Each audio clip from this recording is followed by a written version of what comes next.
And of course, leave it to me to have to cough up a hairball right before I unmute.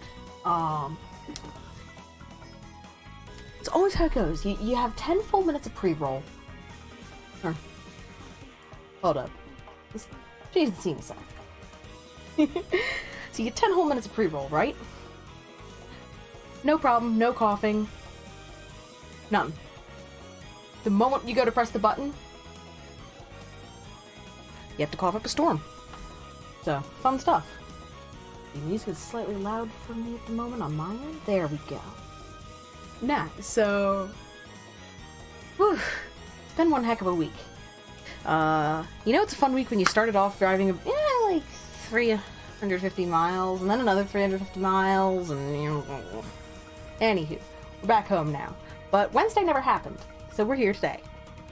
So, today we're going to be starting off, as I've noted, looking here, looks like everyone here knows, but we're starting off with some mapping today.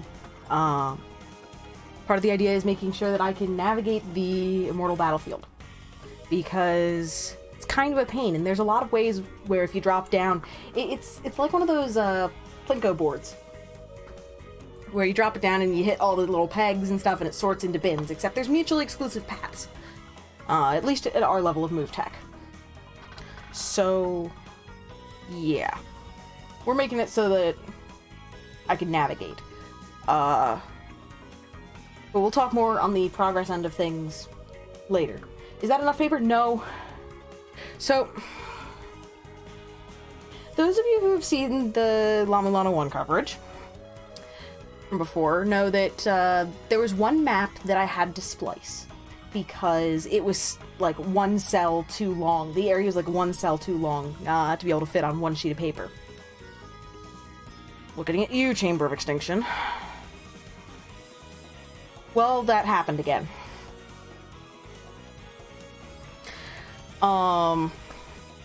So we need to, I'll show using this one.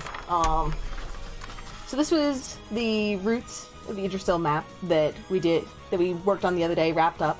That's available on the, album. I believe that I now have links in my, yes, I put the links in the panels, and all of that jazz. So, take a look here, at its widest point, it's what, 7 cells?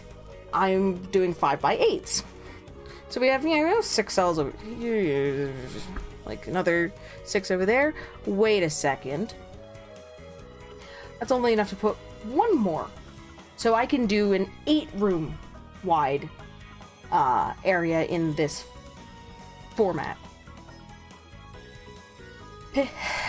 Immortal Battlefield is 9. So, I'm not salty, not in the slightest. So, the way that we've handled that is, you see I've been working on figuring out where the room name definitions are, which, by the way, there's a note on that. I blame the dev team for the fact that I'm either going to need to have incorrect naming on maps or or use whiteout. But,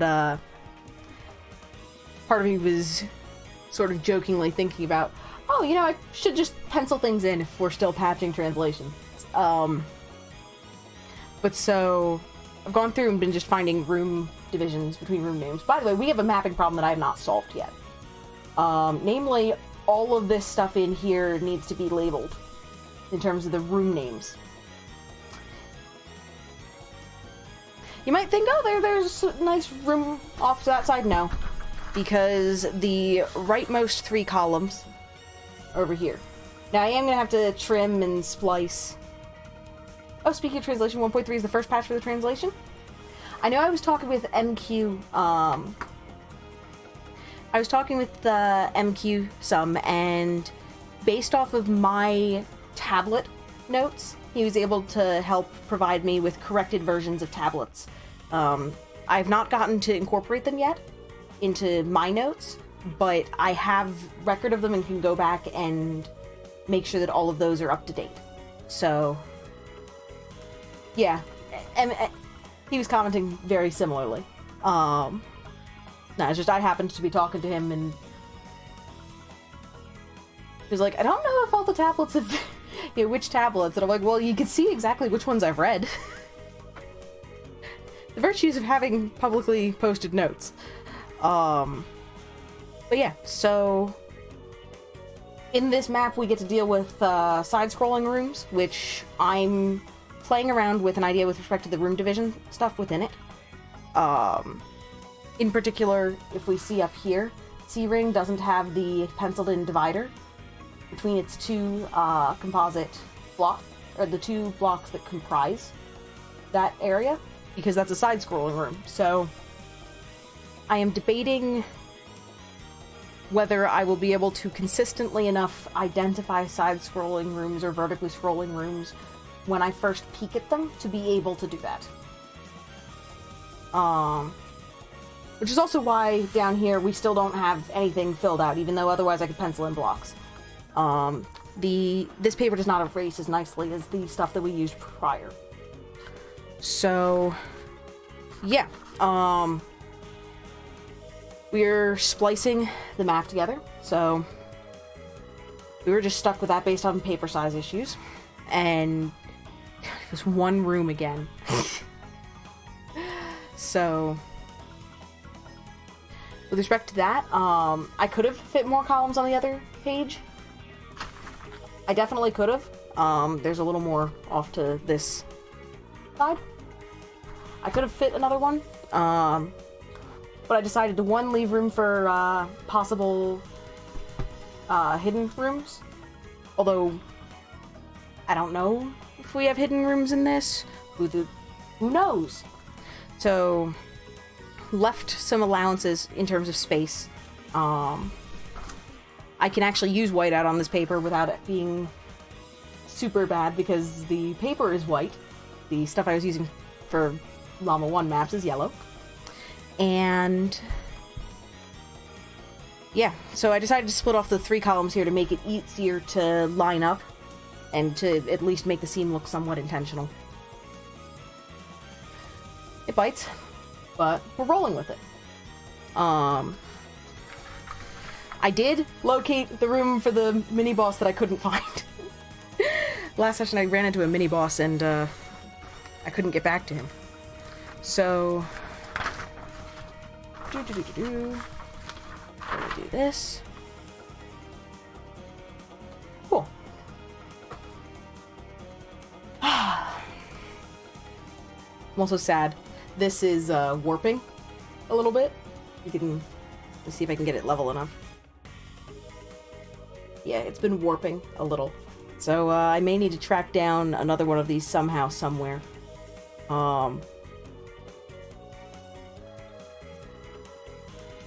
Yeah, I could see a bunch of, like, you know when you flex plastic, how you get the weak spots? They form, it's kind of same as with metal, you get metal fatigue and stuff going on. There's some spots of this that are showing that. Which is, as I noted, unfortunate, but what am I gonna do? Trying to think of any other quick updates. Words, things, stuff. I'm doing a bunch of brainstorming about ideas. I may well end up talking about one of them during stream from earlier this week. Yeah, and other than that, I think we're... later on, we are gonna break...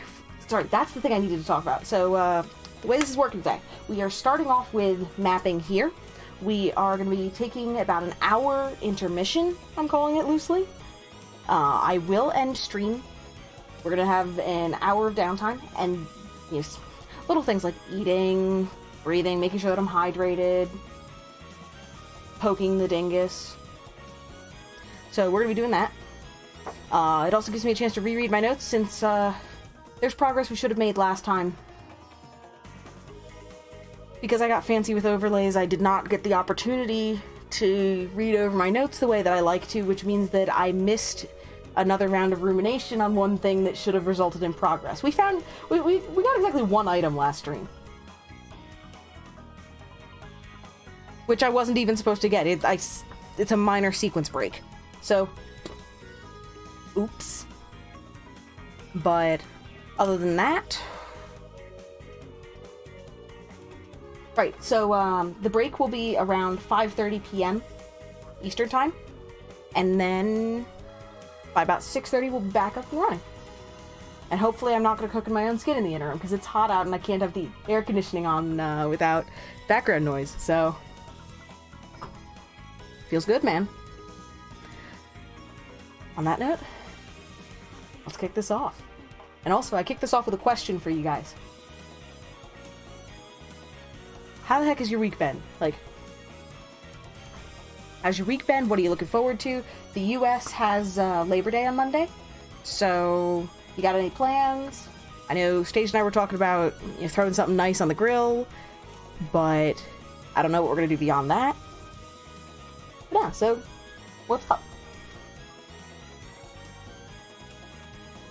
Okay, we are at the bottom of the pit of the dead. I'm also double checking everything, so there is a secondary reason for why I split the map the way I did. Honestly, it's because if I screw up, if I screw up any of the stuff in the middle portions of the map, I can, instead of redoing the whole thing, which is sometimes what happens because of how bad an error is, I can add the columns here and just cut them off on the other one. Feeling much better than last time? Well, back stuff is no bueno. It's good. It seriously is good to hear that you're doing better, though. Any idea still what happened? Because unless I'm much mistaken, I think you mentioned that you weren't quite certain what had happened, just that everything was awful. Hey, Seer Sky, welcome on in. And how's your week been? On this fine Wednesday. Remind me never to do that again. That was too damn cheesy. And I need to make sure that I'm thinking my ratios appropriately. That's like 16 and change on my monitor. Yeah, about a third of the way. There.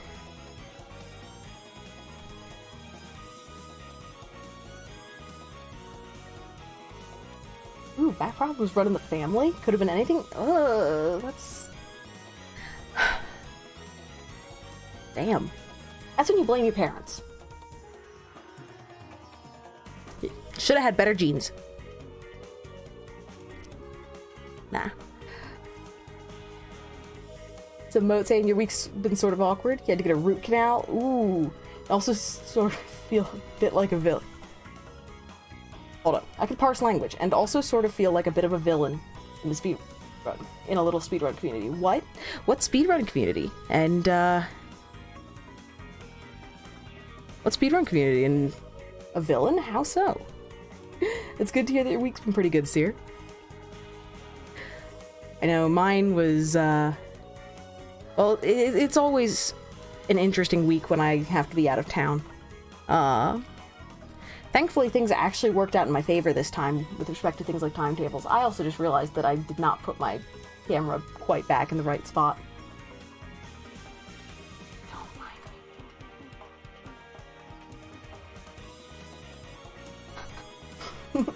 Sorry about that. Stage stole the camera back because it's actually his. He stole that back for a while over the weekend. So, or not during the week. Wow, over the weekend, during the week, I'm doing great at temporal references, folks. But it means that I had to redo some of the setup stuff, which means that inevitably things are not quite back in place. So, someone beat your 2-year world record in Shivers, very RNG heavy game, and then the next day you wound up taking it back in a particularly amazing run?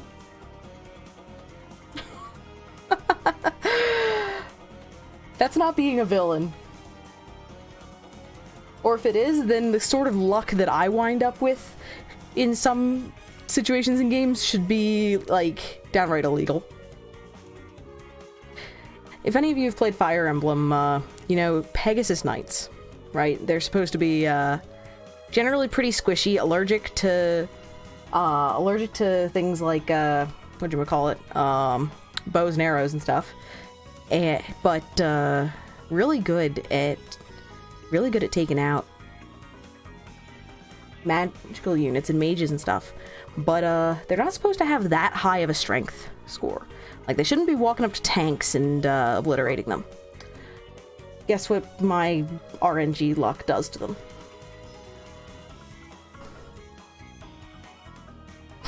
I wind up with, like, uber units who cap all sorts of stats. And Seer, you got a world record in a silly game no one cares about, but you're racing it in an upcoming... Right! You were talking about that one, the Big Bad Game-a-thon, right? You finally got a run where you didn't lose 30 seconds on missing platform cycles? Didn't. It's okay. I can't parse language, you can't spell, we're all in good company here. It's Friday. Who cares? But yeah. Nah. RNG stuff, though, there's a few things that people have tried to get me into with respect to speedrunning. Including some RNG heavy titles. But I don't know. I don't know if my heart could take it. Because the moment that you, like, need it is when that luck is gonna fail me. Like, that's just how it goes.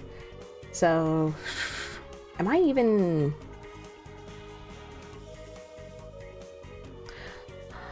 Is this just gonna be one of those blind days? So that's... about a third way down. Yeah. This stuff's a little too low. Ah. No, fun times. Nah. My week was interesting partly because have you ever had one of those weeks where it's just ripe for brainstorming? Like, it's an idea week. You know, between just everything working out well in terms of, you know, your brain generating nice combinations of things, and so between that and, you know, just having some time to think about it, usually while, like, driving, but also having the mix of good time to write ideas down. I had one of those weeks. There were 3 big ideas that came out of this week. One of which I have triaged as at this time not viable. But I've shelved that idea, and we'll see. I'll keep an eye on whether that's feasible at any point. But one of the ideas is a charity event. So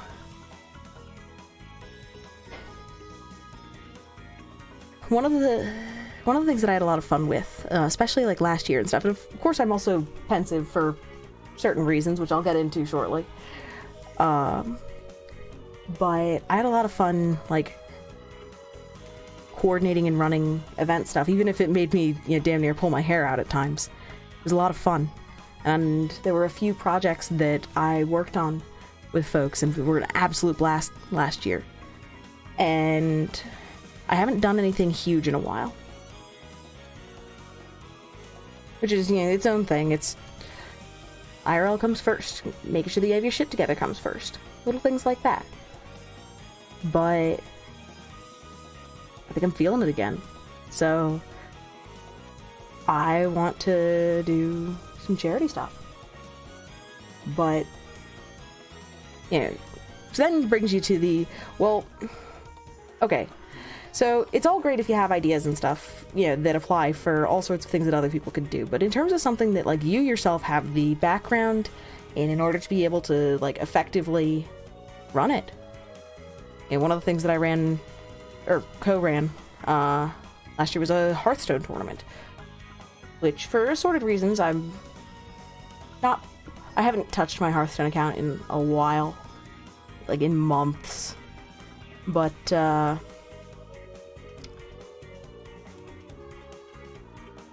No, I started thinking about the stuff that I do, which a lot of it is fairly niche. I say fairly niche as in it does have active communities. It does have active folks who enjoy seeking it out and engaging in it. But in the grand scheme of things, niche. The way I see it, that just means fewer trolls. But I started thinking about what I could do.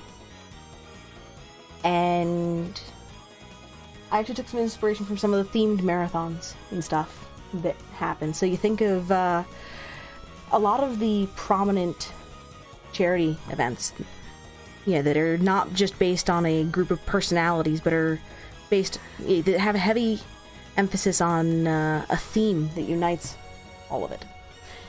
And one of the common ones is, speedruns. You think of GDQ and stuff as being a nice example of that, because for all that there's all kinds of different games getting run in marathons like that, it's all speedrunning. Or, people playing around with task shenanigans, but, So, in terms of something that works well in a marathon setting, though, one of the reasons why speedruns work so well is because they generally have a finite length of time, right? You have a rough estimate for about how long they're going to take. And sure, we know that the estimates are always wrong, everything always blows up, and then there's that one run that goes, way under time, sets a world record, and puts the entire rest of the schedule back on track. But, we know that happens.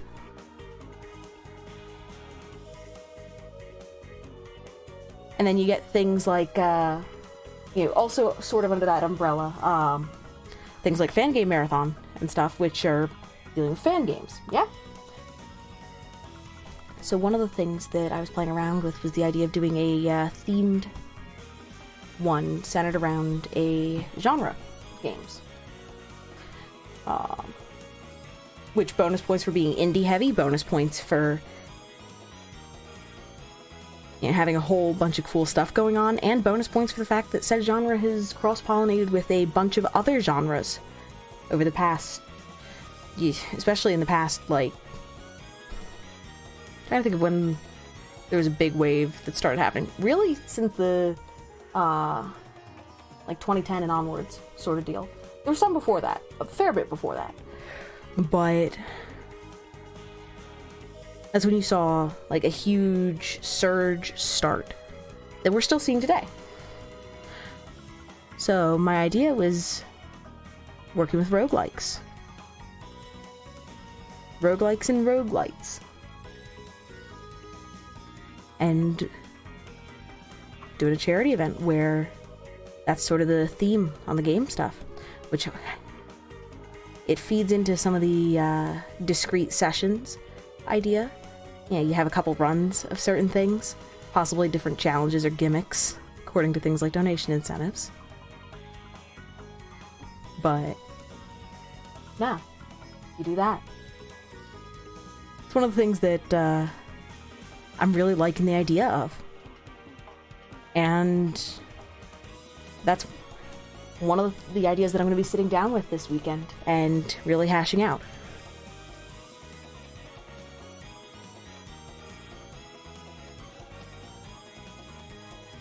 The other thing is, unlike a bunch of the other ideas that I have, it doesn't require 50 zillion experts in different things that we just don't have access to. So yeah, that was one of the ideas that I'm going to be taking a look at. There's another one that I actually need to start learning Unity. Playing around with that. And I say learning as in being able to make it do the stuff that I want it to, even for just a mock-up of what I'm thinking. Just sort of testing whether it can work. Not going to say much more than that, partly because it's still very much... I don't know what's going to happen with it, really, is part of it. Yeah, this room is going to be, like, off in terms of its ratios. It's going to throw everything else off. And I'm going to be cursing myself out later for not being more careful on it. Oops. But yeah. Nah, it's...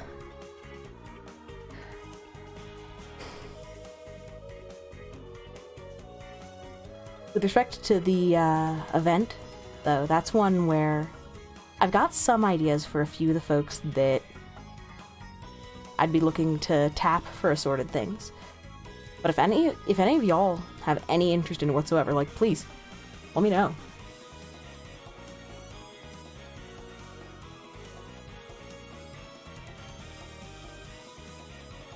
So, provided that winds up being a thing, you should be hearing about that more over time.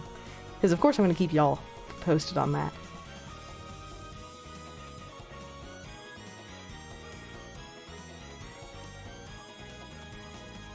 But no. As for the one idea, though, when I say I had, like, a brainstorming session,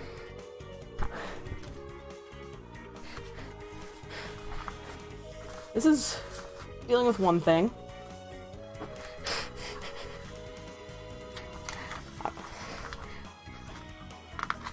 I'm not showing these. You might be slightly interested just to try seeing new roguelites. Or try some? Yeah. Like... Nah, So, in terms of some of the stuff in running an event like that, yeah, one of the things you start talking to is some of the folk, some of the indie devs and stuff who've been producing new stuff, because that's an awesome sort of place to debut or showcase something. Not even debut, but showcase is more what I'm thinking. You've also got some of the sort of staples, so things like, if you want things that take at least some of the aspects of rogue... Part of it also depends on where the line is drawn and whether it's roguelike or roguelite is included. Because you get things like Dead Cells hybridizes with some of the Metroidvania style stuff with respect to map layout, etc. You get things like Rogue Legacy being more classical, so part of it depends on what definition you're using. In the course of reading up on stuff, because if you're going to start looking at having something themed according to a class of games, a genre of games, then you need to figure out the definition you're using.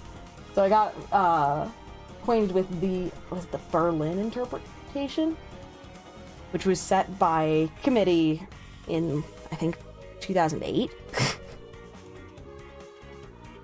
Which centers on some key features of it. But it's also very heavily biased towards some of the turn-based sorts of systems and the ones where you have time to think of a solution.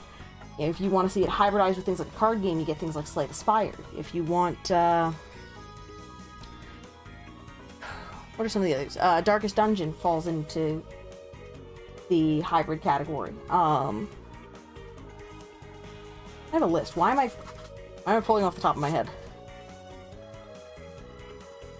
So just some of the games that I was spitballing as, like, things that exist that have some of these characteristics, and could be considered. You get things like, Dead Cells, Darkest Dungeons, Slay the Spire, Rogue, if you want to go that far, Rogue Legacy, Binding of Isaac, FTL, Spelunky,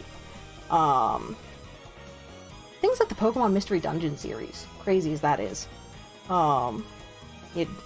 In certain regards, Don't Starve pulls from it, combining with survival. Risk of Rain, Crypt of the Necrodancer, Nuclear Throne, Enter the Gungeon, those all fall under some... Yep.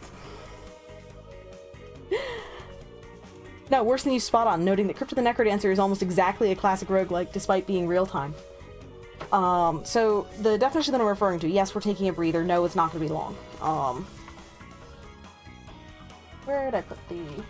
Right. So the Berlin interpretation is one of the core ones that is often referenced, even though there's a lot of controversy around it. So it breaks things down into high value and low value factors, which are, you think of as traits. Right, there's a... Oh my god. Guys, I'm a genius. I almost forgot to note the save point.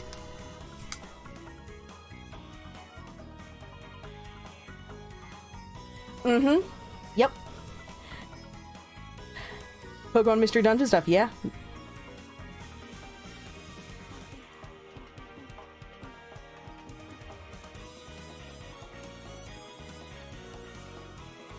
And I don't think there's... And then the other thing that we're doing is, because I said that I was gonna need some way to at least slightly indicate the balance beams. I'm intentionally not drawing that evenly, necessarily. That's more... The hand-drawn stuff is balance beams. But yeah, so... There's a combination of high value and low value factors that... There's no strict guidelines as to how many you have to have or whatever in order to ascertain whether something is roguelike, or... And which is one of the problems with defining this, and one of the reasons why there's so much controversy. So, some of the key factors include... A lot of it really does come down to things like emergent gameplay as an idea. So, emergent gameplay being the evolution of styles, adapting new things, having growth in basically the optimization, really. I'm not explaining particularly well, but... So, having it be something where the... Basically having obstacles come up that you have to adapt to is a lot of what emergent gameplay comes down to. Or having factors that come up that shift how you're playing or evaluating it, balancing the optimization. So, some of the... So you get things like random environment generation, which a lot of modern games you'll hear the sort of keywords of procedural generation. Basically, taking a seed and having rules that then build off of that in order to generate environments. It's memory-wise pretty efficient.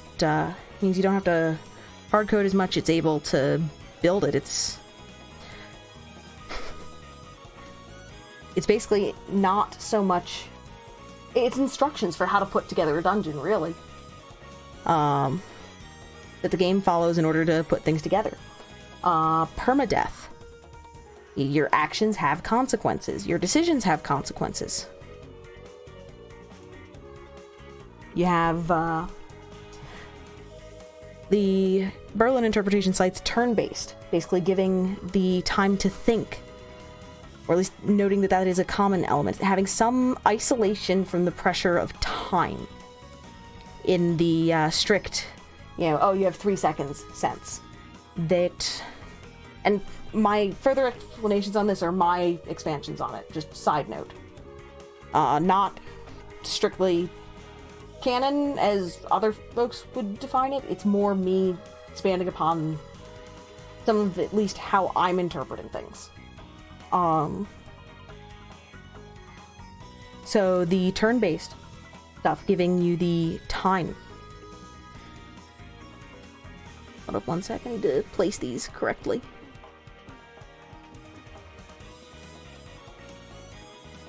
I just realized there's a ladder down there, right there.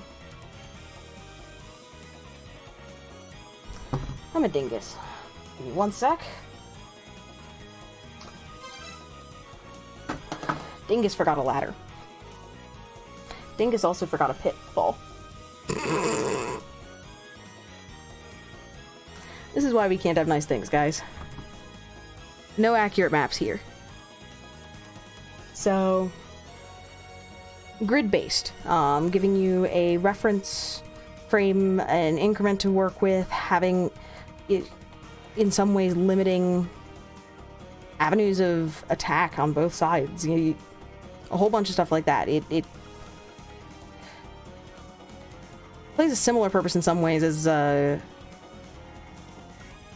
it would in, say, like D&D or something, in terms of, you know, marking out things. It's also just in terms of structure easy. You know, you think of the old roguelike stuff, and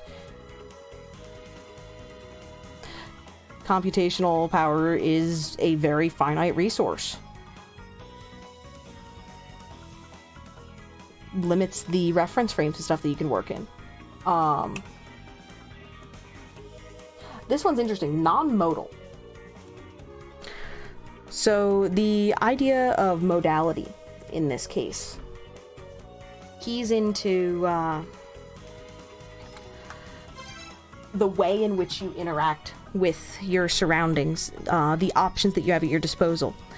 One of the core things is, with possible small exceptions, having all actions be available at all times. Possible exceptions in the form of things like shops. So if you want all actions available at all times sorts of things, something like, to use a modern example, Binding of Isaac falls into that category. In a shop, it is another room. It is just another room in the game. You still have the ability to freely attack, act, etc. Now, the exception that's listed for some things usually is shops. But that doesn't mean that it has to be. If you're looking at something like Darkest Dungeon, then you end up with, at least down the whole with respect to how you control things in the interface and stuff, the exception is town. But that's also part of the resource management aspects that are there. How they particularly build that out, which is another trait, is research management. My notes on it have it basically noting that there's a clock. In the sense of you do not have infinite time. There is something that is acting as a driving force that forces you to do things, or that allows you to obtain additional resources. So you can think of it in terms of having... Yeah, there's something wrong with the scale.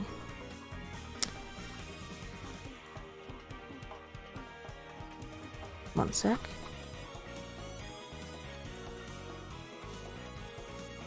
So you might think of things like money in a game, and that giving you access to additional resources, etc. There's a point of interest that we're going to check out at some point. I don't remember if I've checked it out previously, or if I've checked it out since, because this is actually not the most recent file. This is the one immediately prior. Well, although traditional hunger clocks are much maligned, even in the classic roguelike community now. Yeah. Hunger clocks are partly just a case of feels bad, man. Like, I'm trying to think of when I talked about this. I think this was in a driving voice chat. We got talking about some of the balancing act. It was balancing in contexts such as card games. Citing how Slay the Spire has very frequent updates currently, which I cite as a good thing. That's also slightly too high up. Here's the deal. Pit of the Dead is my warm-up. I didn't mean to hit that quite so hard. Pit of the Dead is my warm-up. That's how we're treating this. So... there's... one of the... I do plan on doing a spotlight on Slay the Spire at some point. It's a lot of fun, very addictive. Like, ridiculously addictive. But one of the big things in it is, so whereas something like Dead Cells was doing big updates on the order of, like, you know, a month, every month and a half or so, on average, you get weekly updates and feature implementation and balancing happening in Slay the Spire. But then again, you know, trying to balance numerics in a card game, they're avoiding running into some of the problems that Magic the Gathering runs into with respect to, oh god, everyone broke everything, oh dear god. And having, you know, a 2-year development cycle, or doing things on the ban list being the only solutions. But in the case of Slay the Spire, the thing that feels bad, man, to me, because there's... Think of it this way. Anyone who knows Magic the Gathering is probably about to just walk out of my stream when I say this. So Magic the Gathering, right? One of the archetypes that I was always interested in was called Turbo Fog. Turbo Fog centers around the idea of fog or fog-like cards, which make it so that you do not receive damage from usually combat sources, but there's ones that also stipulate other sources for the turn. You spend it, hey, you're not taking damage, and then goes to grave, right? So by recycling things like that and dealing with the original incarnation used a card called Howling Mine, which, so long as that artifact was untapped, at each player's I think upkeep, they would draw a card. But because it was each player, it would make your opponent do so first. So you play a couple of those to make sure that any difference that would be brought about by mulliganing down, etc., and having fewer starting cards in someone's hand or less draw would still cause them to deck out first. And you have abilities to recycle your own deck, etc. Your opponent decks themselves out. After a long, extended...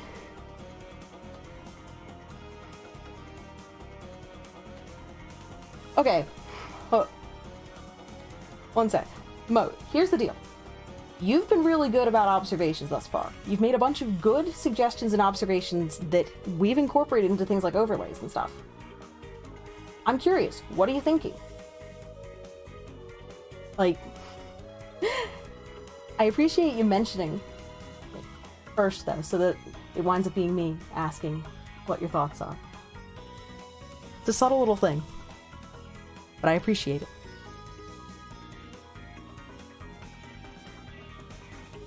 Now, basically, I want to... Let me hear it. Provided it's not spoilery. That said, while the maps themselves in La-mulana are spoilers, speaking about the the cartographical aspects of it is not.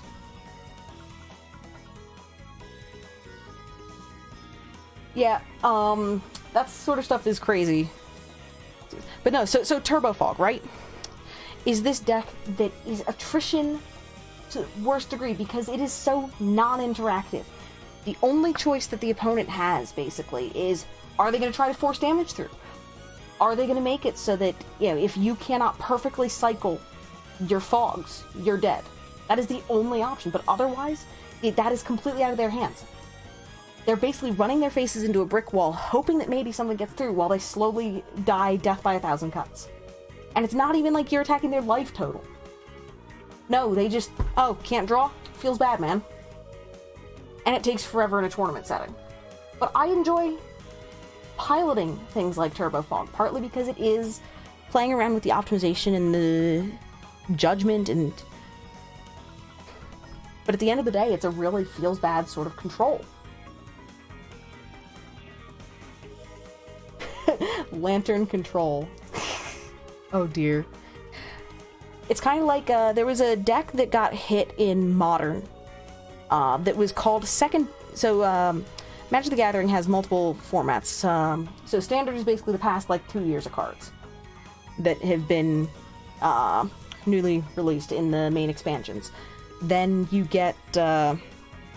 Modern is basically a longer version of that, which covers, 8 blocks or something. No, 8 years. I forget what the particulars are on that. I never played Modern. At least not in a competitive sense. But... the deck that I found fun to just play around with how it worked was Second Breakfast. So the concept of an egg in Magic is basically an artifact that usually it's when it dies it produces something or triggers some effect, which can be either doing damage, draw, damage negation, etc. But it's basically an artifact that, I'm not familiar with Lantern Control by name. I might be aware of it, which lantern is it based off of? There's a couple.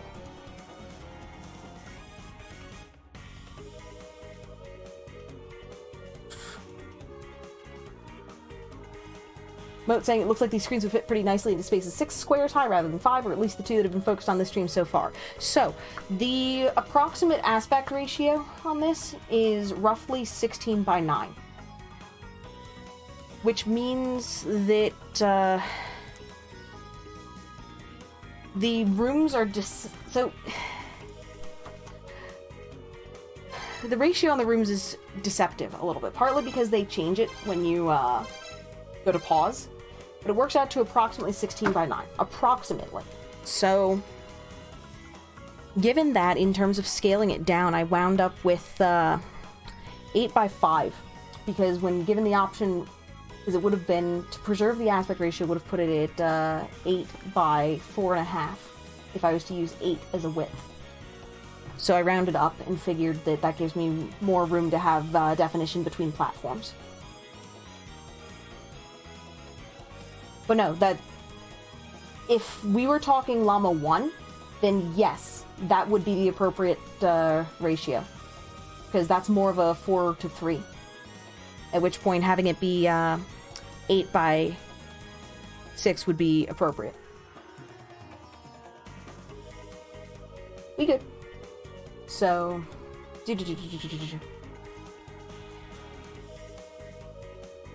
Oh, and... The other thing to note, is that I do try to at least include the edges of things, partly because that lets me see the drop-downs. Words. So, Lantern of Insight. The idea is to play cards that reveal the top card of your opponent's library and then selectively mill only useless cards.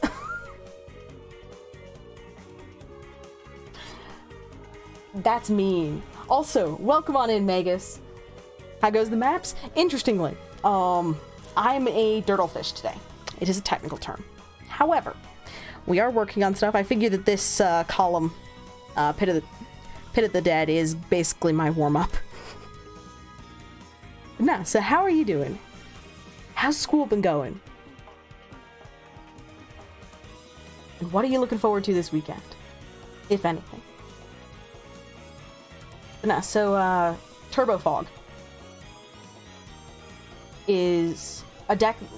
Oh no, I was talking about Second Breakfast. So Second Breakfast centers around using artifacts. It's a predominantly... I think it might be all white mana deck. It centers around this card, Second Sunrise, which is from the first Scars block. Second Sunrise, that is... Or no, that's first Scars, the first Mirrodin block. Brain. Words. The second one was Scars of Mirrodin, the first one's just Mirrodin. Which is this artifact-heavy world. If you've ever heard anyone complain about some of the overpowered stuff in Magic dealing with artifacts, a fair portion of it comes from that. They decided to do things like artifact lands and all sorts of stuff, and... It's a mess. You wish you had things to look forward to outside of another day's sleeps? Oh, come on. Nah, sleeps are good, though. Sleep is important. Something just feels wrong in doing the maps today.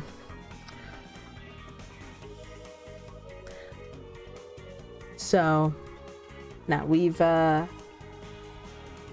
Second Breakfast deals with Second Sunrise, which is, the second son of Mirrodin is the, that sun, S-O-N, is, or S-U-N, wow.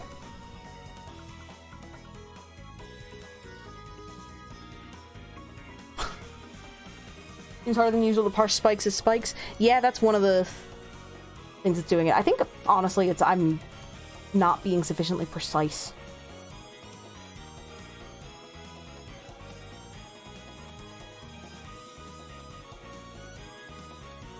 Who knows, maybe it's because I'm sick of the music already. You had a moment of stupid fun with Warframe this morning? Do tell. So... Second Sunrise basically says any artifact that's been sent to your grave this turn, I think it's return it to the field. Meanwhile, you're using a whole bunch of artifact stuff to generate your mana, as well as to sacrifice and continue like drawing through, etc.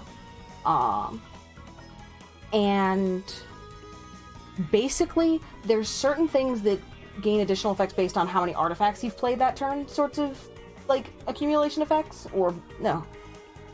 I'm thinking of off of, like, mana and stuff. So then you basically just blow your opponent's face up first turn.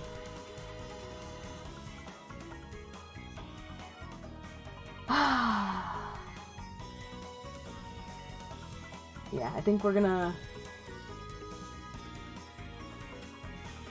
If there wasn't... The problem is that sometimes there are spoilers contained in things like song titles, otherwise I'd be tracking down the soundtrack of LM2 and playing that. Partly because, as I've noted, I don't get to pay much attention to the music when I'm streaming. Because, you know, we've seen how bad auditory distractions are for me, so having something like music going on in the background, if I'm not very careful about it, can be exceptionally distracting and just automatically derail trains of thought. I imagine that when I go back through and start going through my archives, I'm gonna sit there and be facepalming over the fact that some of the lapses in thought probably coincide with distinctive and high energy musical moments.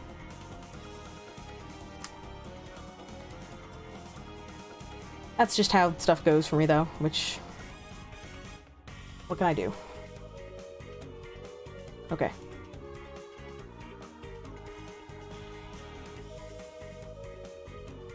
I just realized part of it looks weird. Visually parsing stuff, right? I've been sitting here thinking that stuff looks weird because with the distribution of where certain platforms are, the room delineation is actually, you know, top of the room, bottom of the room.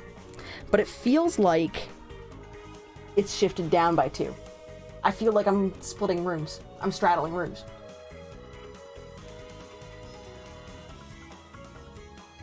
Mystery solved. At least for the moment. So, one player hit about... Megas noting, with Warframe, let's see. Try not use all the names because they mean nothing. One player hit about 12 enemies with arcing electricity. You collected all of them with a gravity well, and toasted them all with a flamethrower until dead. That sounds like you're just cooking. Cooking in Warframe. Yeah, see, where's... See? That's what's looking weird to me. Is just because of how the platforms and stuff are distributed, and because it landed on a line. Let me see something. Yeah, platforms at that level should actually be a hair below the line. So, this is a cartographical fun. Let's see, so...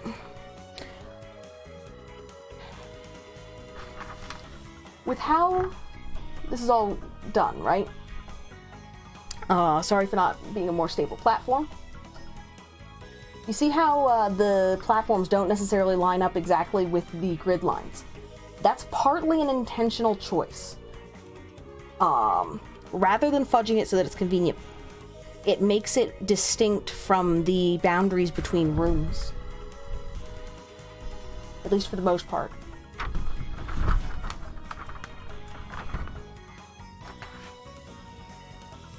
And true, if that had actually been a screen boundary, the breakable wall definitely would have been too easy to find. But no, just as a, like, huh. And Megas posted the clip into the Clips Pix Vids channel in the Discord. Well, about 9 seconds to keep it on. Silly file size stuff. But no, I will definitely be taking a look at that. Reminder, so today's stream, hopefully I will get tangible progress in. Excuse me. Hopefully I will get tangible progress in on the mapping stuff. But, we're starting off with the mapping stream today, and sometime probably around 5:30, I'm going to be taking a break for an hour. We're going to cut stream completely. Like, that's perfect time to get food, you know, get situated, etc. I know I'm going to be grabbing something to eat. I'm going to be taking a look over my notes, poking the dingus, because... And no, that's not a euphemism. But, no, we're gonna be taking a breather, and then at about 6:30 to 6:45-ish, basically normal sort of start time for Wednesdays, we're gonna be sitting down and making progress on things, which I know, you know, mapping is progress. But, we're gonna be doing a dedicated progress stream. Side note. So, some of you who were hanging around last week, when I did the mapping stream then, heard about this, but, I now know that crawling exists, and I now understand what is meant by Castlevania stairs. There's one problem with, using something that is, like, a genre archetype, and having that be part of what, distinguishes that you should be able to do X thing. That problem is, what if someone hasn't, what if someone isn't familiar with the archetype in question?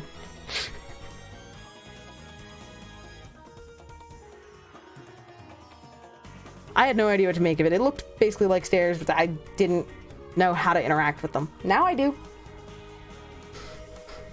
I have learned. The story behind that is I was up late because I couldn't sleep talking with someone, and just I had this moment of like, I really feel like I'm missing something, like movement-wise, something that is pretty basic. So yes, I pulled up the manual, but only to check the actions portion of it. And at that point I basically started swearing. Because yes, it turns out in fact I had missed a basic mechanic.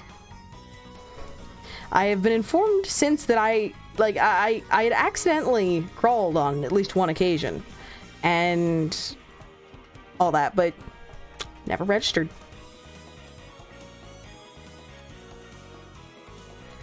So, yeah. To put it bluntly, I feel like a bit of a dumbass. Because I noticed the crouching. It's just, I hadn't quite made the logical leap to... If you crouch and hit a direction, you can stay crouched in that direction. You might even call it crawling.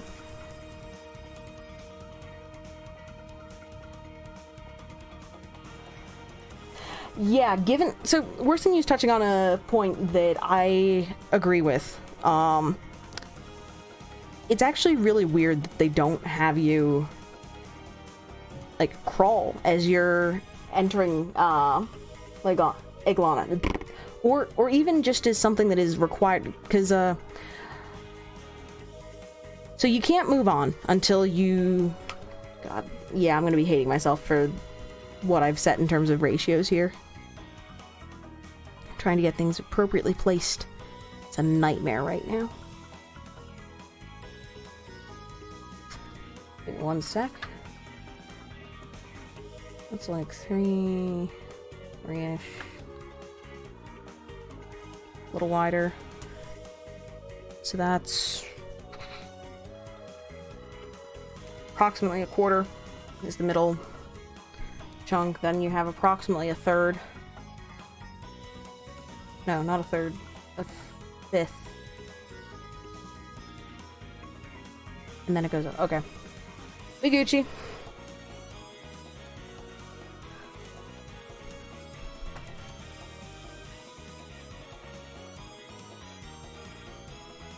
I'm just gonna have to live with a little bit of offset from that. Here we go. Close enough. So... Or so it would have been a good tutorial in either the 2 screens before the village or in la-mulana. Yeah. You think one of the tourist tablets in la-mulana mentioned crawling under things, but you didn't have to. There's plenty of time. Yeah. So here's what I figure. You want to know what I think would have been an elegant solution to that would have worked? Because, as funny as it is, the vets are the bigger problem on that one. So, someone who's new and is checking stuff out, who doesn't necessarily know the mechanics of the prior game, I think would have an easier time accounting for the possibility of crawling.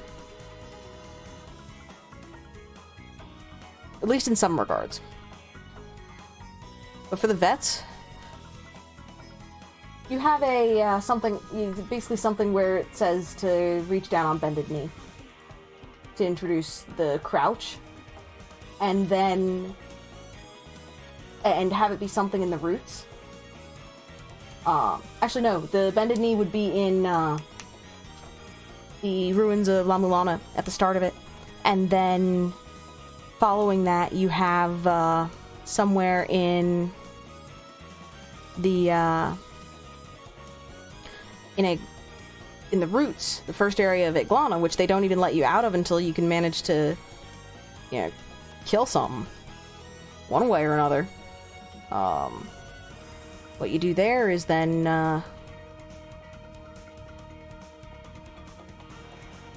yeah, that's, yeah, you're noting maybe they meant to put in something like that and forgot, or changed in response to playtesting. No, I think the only other thing I could think of is that they, in a game design perspective, they figured on having a two-part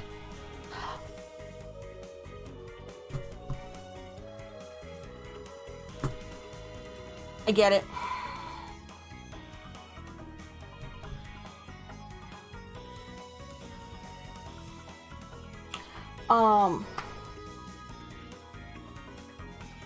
Roots is not the only tutorial area. So is Anfin. In particular, Anfin is a tutorial area in that it is generally going to be... So, it introduces you to enough stuff to be able to get out of the roots. And then to further get... Yeah, you have some of the ongoing introduction... God. Anfin is, part of it.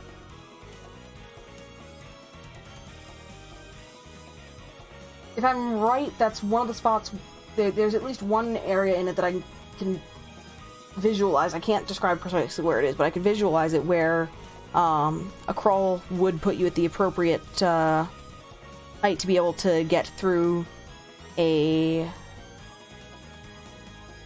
Basically, you have to go into a crawl space. It would give you the height there, and also you have to swim down in that area.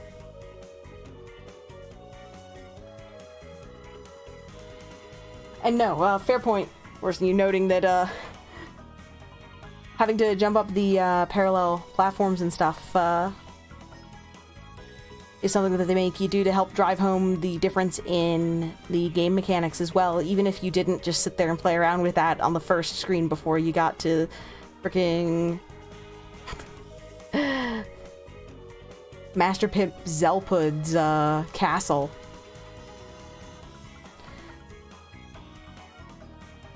But no, it does drive home the difference in the jumping mechanics.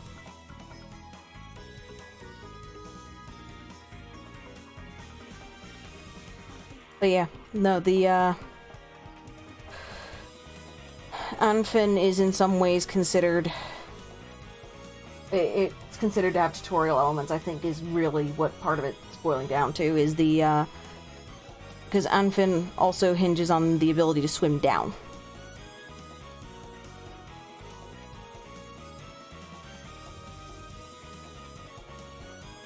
Megas talked about how you really need a new desk mat for the chair.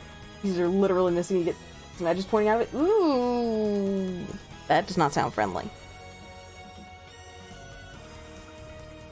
Yeah, sounds like you need a new one. I don't have one here or anything, but that's partly because the carpet here is ancient and so dead that we really don't care.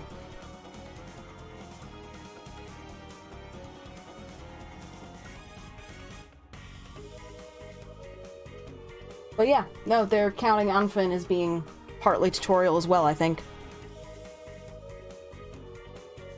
Because let's see, hold on. Anfin gives you... You get fairies. You get swimming down. You get crawling. Introduction of scrolling rooms. Not like... Yes, it happens in the, prologue sort of stuff, while you're in the ruins of, La-Mulana before you enter eg-lana, but in terms of... No, they're counting on Finn as being partly tutorial.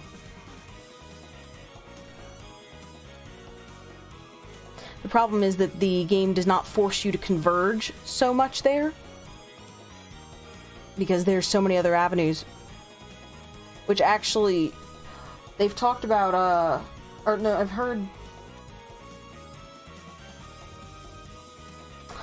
If they're trying to allow you to go in a more non-linear fashion for eg-lana as a whole, then yeah, having tutorial chunks in different areas makes sense. So it's either there's a tutorial chunk in another area that was missed, or the implicit tutorial is Anfin.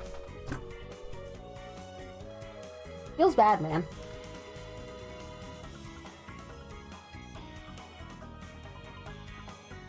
But no. Let's see, so this is gonna be a door. How did I know those? Yeah, nothing special. I should do something a little special.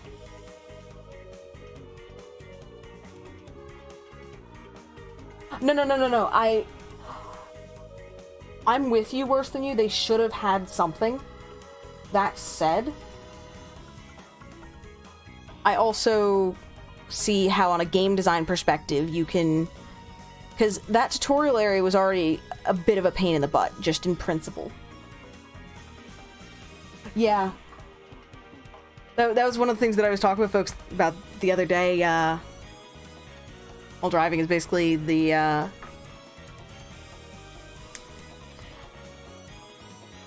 Oh!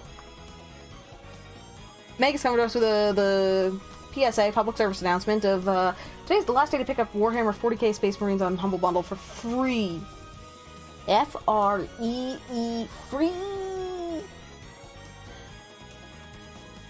I just came to a question that I'm asking myself, though. So the doors in La-Mulana, or in La-Mulana 2, that have the dots on them, indicate the number of bosses that you have to have taken out, basically.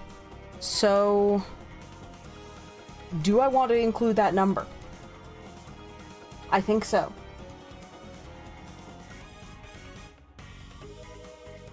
Yeah.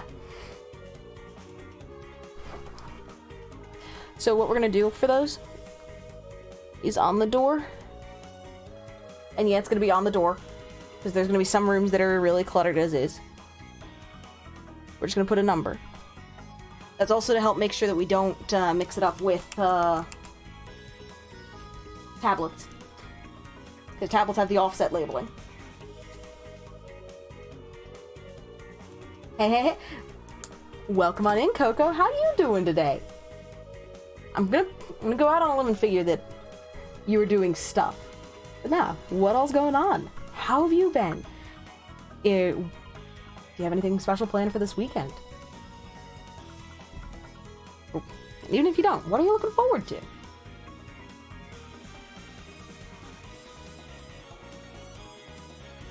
And let me check. Right, I need to be checking for dead. I need to be checking for dead guys. That dude wasn't dead.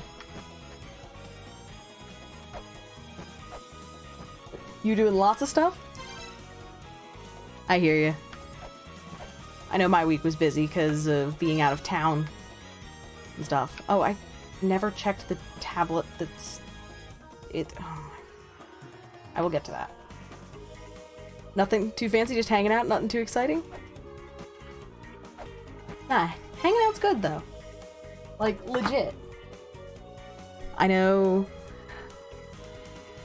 We have, Staged has a day off on Monday, and because woo, U.S. Labor Day, woo. I'm still getting used to the fact that, you know, federal holidays exist again, because when I went to a private university that we didn't get the federal holidays, and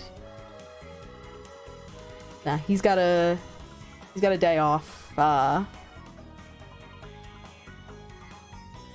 Which is going to be interesting, especially since I'm going to be starting a new game that day. So I don't know whether we're going to have him commenting in the background or not. Probably, knowing him, but nah, hanging out's good though. Like, legit. Let's see, I'm trying to think. Still been doing a whole bunch of Worlds Adrift.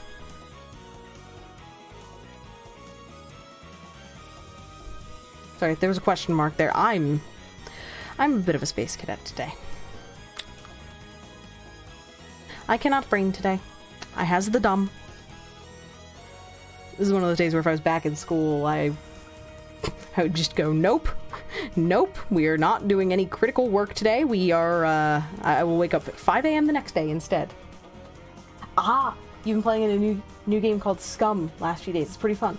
I haven't checked that out. I saw some other folks playing it before, but what is it? Because at this point, all I know is that it exists, but I haven't gotten to see, like, what it is. I think I saw it the other morning because it was actually this morning. I woke up and needed something to just watch for a little bit. Wound up watching a Hollow Knight speedrunner, but I was looking around and one of the other folks that I know, Vex, was playing it.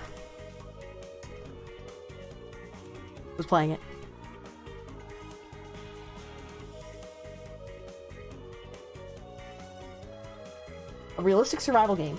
Find gear, kill zombies, kill players, die, and repeat.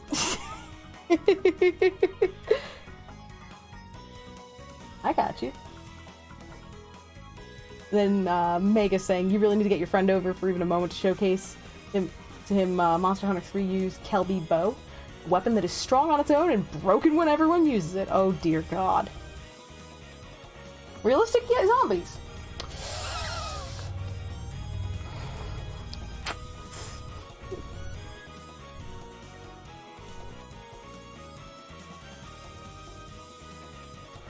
The zombies just make it lean a little more towards the horror end of things. Plus, to be fair, there's something to be said for having decidedly not human targets. At least for chunks of it. You know, having a clear definition, in particular game design-wise, between player-controlled entities and the ones that well, they're cannon fodder. Personally, you're burnt out on zombies, Magus? Okay, fair.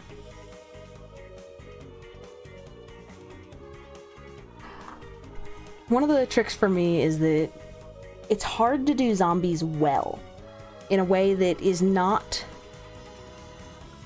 And it also depends on what kind of zombie horror you're looking to invoke with that. I can put things in the appropriate place. Totes.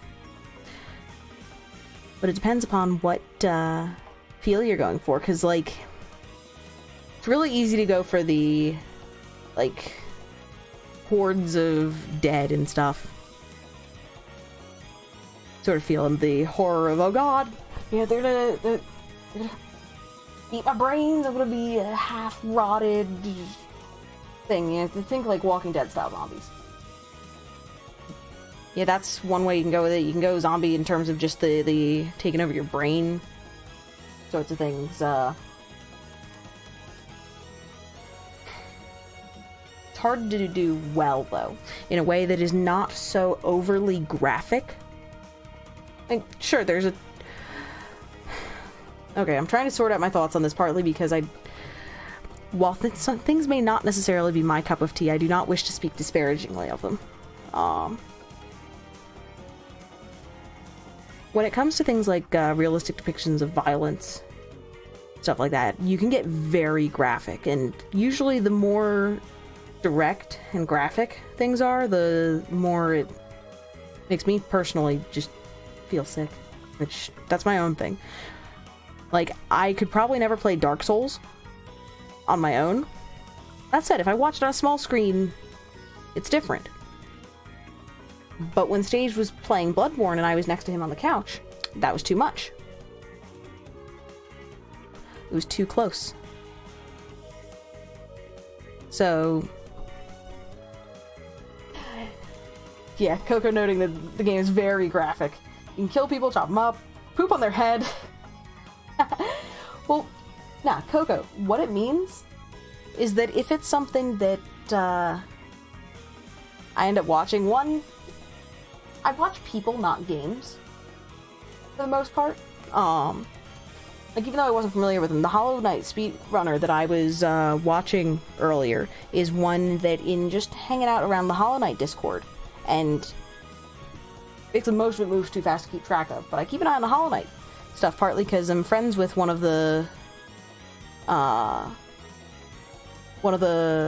major runners there, and it's just cool to follow. They're an interesting bunch, but it was someone that I'd become not strictly acquainted with. Acquainted implies that they're aware that I exist, but that had come to my attention due to some of their just interactions and stuff in that setting. But there's also folks like, there's a guy who does Soulsborne stuff, Mogan Kai. He does a whole bunch of challenge runs and stuff, and like hitless runs, and like limited weapon or gear runs, all sorts of things. And I watched him all the damn time, especially like last summer and stuff. Now, I've always watched on my phone, which meant that it was a small screen, and I wasn't getting the in-your-face graphic sorts of depictions of a lot of things. I was also watching at potato quality, which helped. The connection where I was so bad that, yeah, I was stuck watching people at 160. Like, could only watch if you had quality options, and it was at 160. But it was like Daisy, but edgier. Megas, you're happy to see the Barroth return in Generations Ultimate. One of your favorite designed monsters. Also one of your first hunts, because for you, but still. Nah. I got you. I know I have been playing more of Monster Hunter World. Or not. Yeah, Monster Hunter World. On PS4. Staged picked it up on PC, and that's where his main file is now. But I have been putting in some more time on PS4. I am a hunting horn main. I am a hunting horn main, and it is glorious. I also feel like I have, because I want to have access to like all the cool options and stuff, so I've actually been maintaining the top tier that is available of each horn as I'm able to get it. I've been adding to my collection, so I have like, I think like 8 horns at this point, and soon it's gonna be ballooning further. Ah, there's a difference between the Barroth and the Barioth. My apologies. Even if their names are so similar. That's what I get for reading too quickly. Reading too quickly and having the mental autocorrect going that is trying to account for typos. So, Mappy. I just realized I never finished talking about some of the roguelike stuff earlier, because I've still got that idea kicking around my head for doing the doing an event that is a charity event themed around roguelikes. It's a mixture of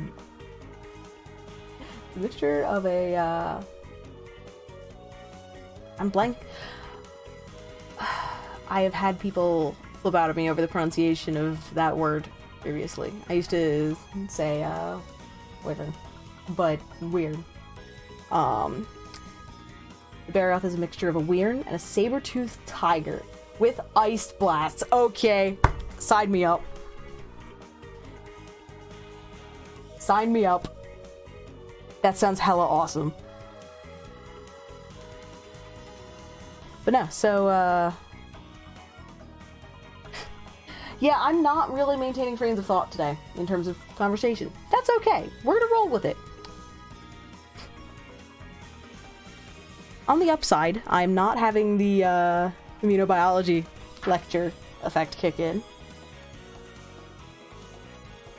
Pencil's been mostly moving.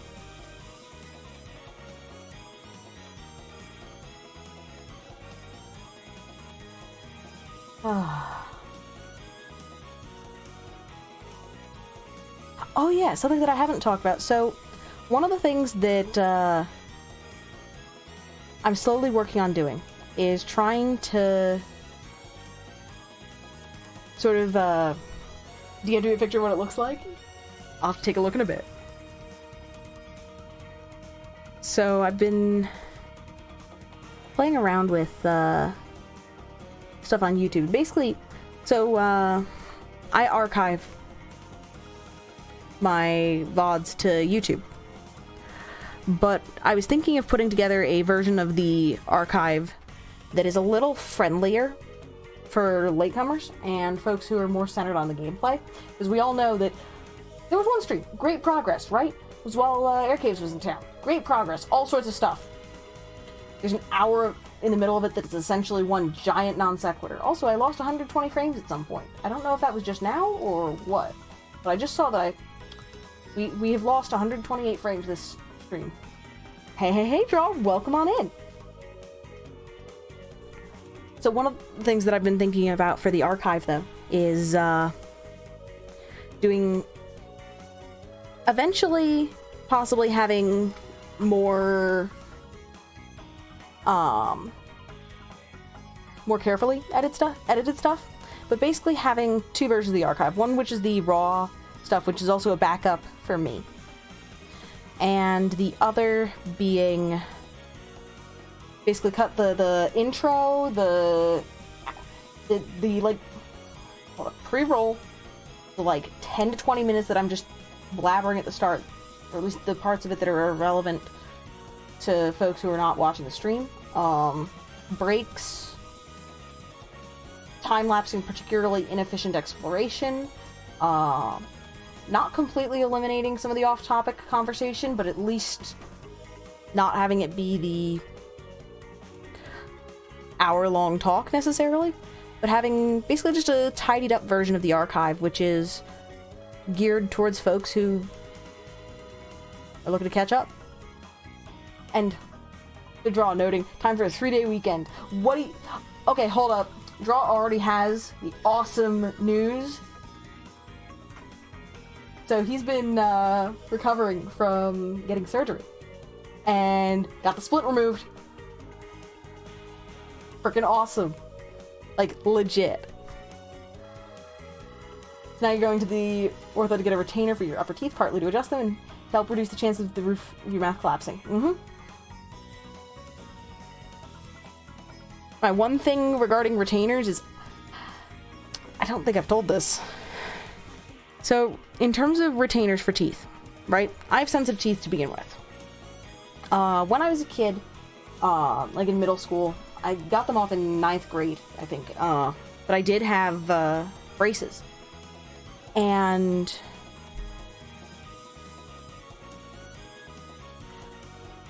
yeah, this is going to be a nightmare visually as we get to some of the later portions. It's really hard to visually parse what's going on. Like, trying to figure out which room I'm looking at and where the division is. I'm gonna have fun. So... words, things, stuff. So, when I was a kid, I had braces. But when they took when they took them off and stuff, you get retainers, right? You know, you think of the ones that are like molded to the roof of your mouth, have, you know, they ask you what color you want, and they have the metal wire around it. That helps keep your teeth in place. At first, my parents didn't believe me when I was telling them, because I was having difficulty with it and it was hurting a lot. My parents didn't initially believe me. Oh my god, I was trying to play.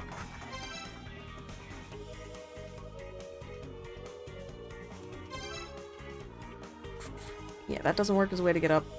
So we're going up this way. So, you did not tell me about your expander, I don't think, or you might have mentioned it in passing. You legit didn't have an upper and lower jaw for a time, so your skull needs time to recover. Ah, yep.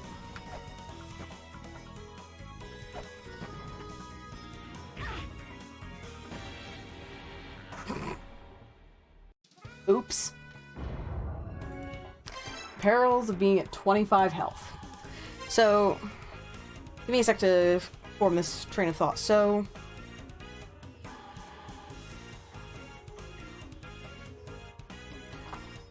I got the retainer and everything that has the wire, that is the wire retainer there. Thank you, Megas. So, it had arms that it hurt a lot and would rub against your cheeks, and when they took it out, they saw that your cheek was trying to heal and was legit growing over the arms. So with my retainer, my parents, including my mom, basically thought, you know, oh, she's just, you know, exaggerating and stuff, or being... Orthodontia are expensive, and you're gonna try and maintain the stuff that was done, etc. Why did I just quick save that?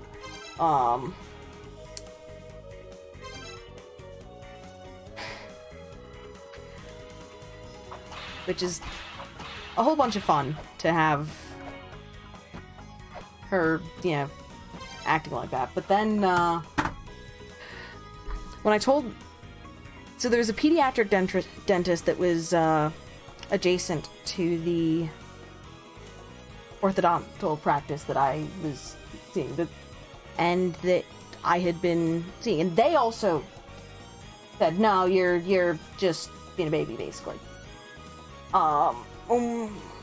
When I hit the point where we switched me over to an adult dentist, no longer a pediatric one, and I told them about it, they took a look at my teeth and they're like, oh no, like, this has been going on for how many years? Because it was like, I think a couple of years at that point. Might have been like a year or two. It was, I want to say it was around 2 years. Maybe, I don't know. Maybe I'm just pulling a number out of my ass. In any case, the retainer, though, had been wearing ruts in the front of my teeth. And I had had these lines of sensitivity that were forming along the front of my teeth. And the dentist is like, what the crap? So now I have something different, because he also recognized that I clamped my jaw. So he's like, tell you what, we're going to get you a night guard. It's going to help keep the top row in place. Your bottom row is less critical and looks like it's probably going to mostly stay. But, you know, your top row is the ones that your record indicates were most prone to drift and stuff anyways. So we're going to give you a mouth guard for at night to help with protect your teeth since you clamp your jaw. But not have it be wearing ruts in my teeth. I still wear the night guard, but you don't want to imagine what it would have been like if your cheese screwed completely over the arms. Yeah, no. No. I don't think anyone... Yeah, nope.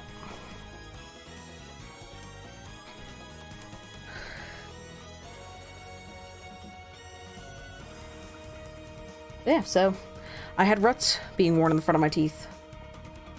Is the fun of that. And no one frickin' believed me. Because at that point, my mom was pretty... My mom got it in her head that I leaned towards being a bit of a hypochondriac, which... No. No, and no. Paranoid, yes. Hypochondriac, no. But she got it in her head that was the case, so. Also, when they tried to put you under anesthesia, you woke up and they began cutting the tissue. Oh, yeah.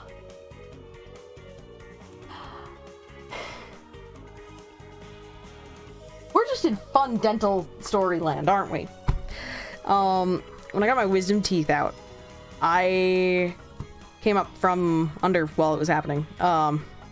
They were in the middle of removing the root of the third tooth.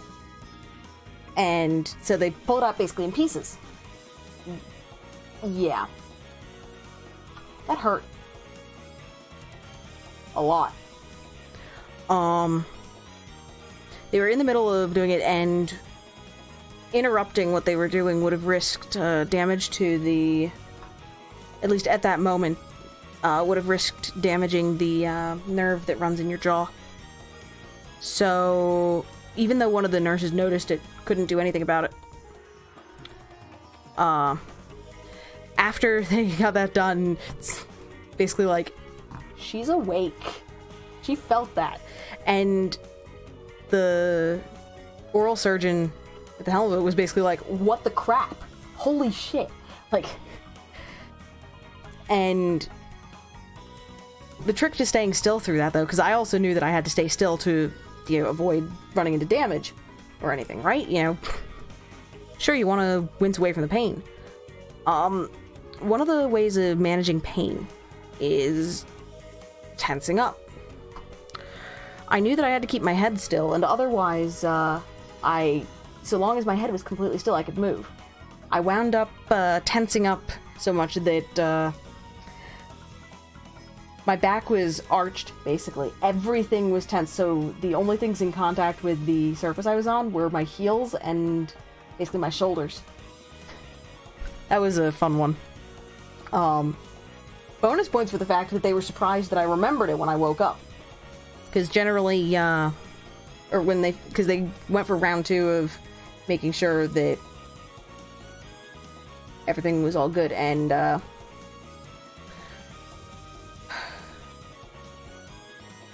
they're surprised that I remembered. Because anesthesia, etc. are supposed to have, one of the tricks with anesthesia is it's not necessarily that you stay under the whole time, it's that even if you don't completely for some reason, generally your memory is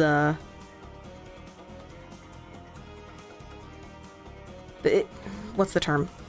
There's mild amnesiac properties. There we go.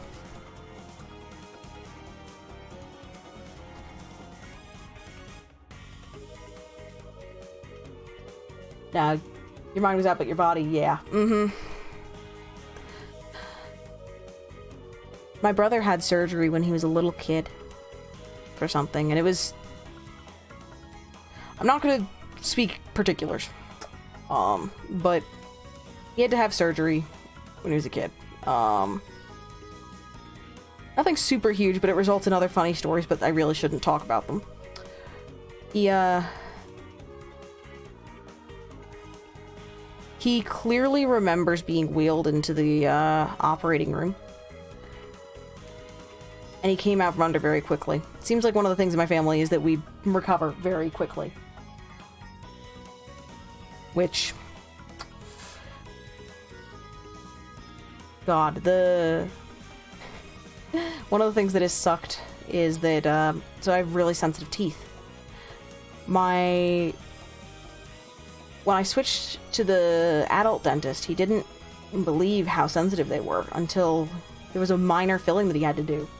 And the amount of pain that I was in. Also, I gave him a warning, because I'm like, Novocaine clears really quickly. Like,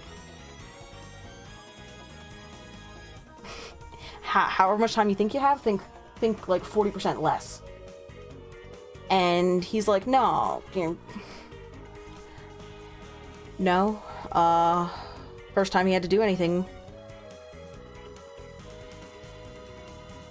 he had to administer another round of Novocaine for fairly routine stuff, partly because they, give you the Novocaine and then They give you a few minutes to let it kick in, and it was too long.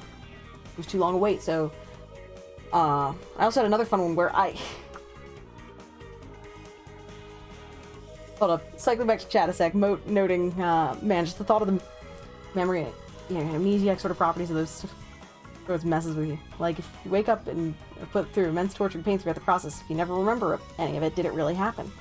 I think you basically sort of go with the rule of blackout drunk in that case. Blackout drunk, you don't necessarily remember what happened, but things happened. Things exist. It doesn't mean that your perception of them sticks, really. I can't word today. I can't communicate today. I can't. Yeah, anesthesia, it is pretty common for people to not dream so much.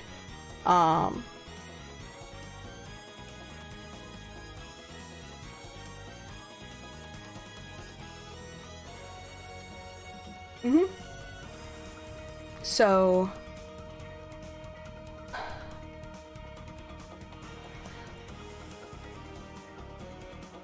now have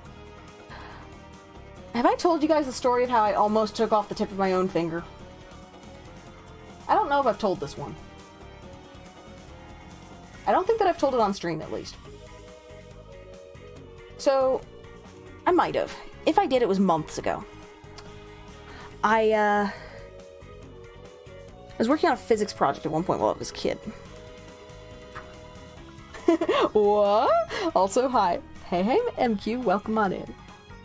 Yeah, we're having an interesting conversation today. So I almost took off the tip of my own finger.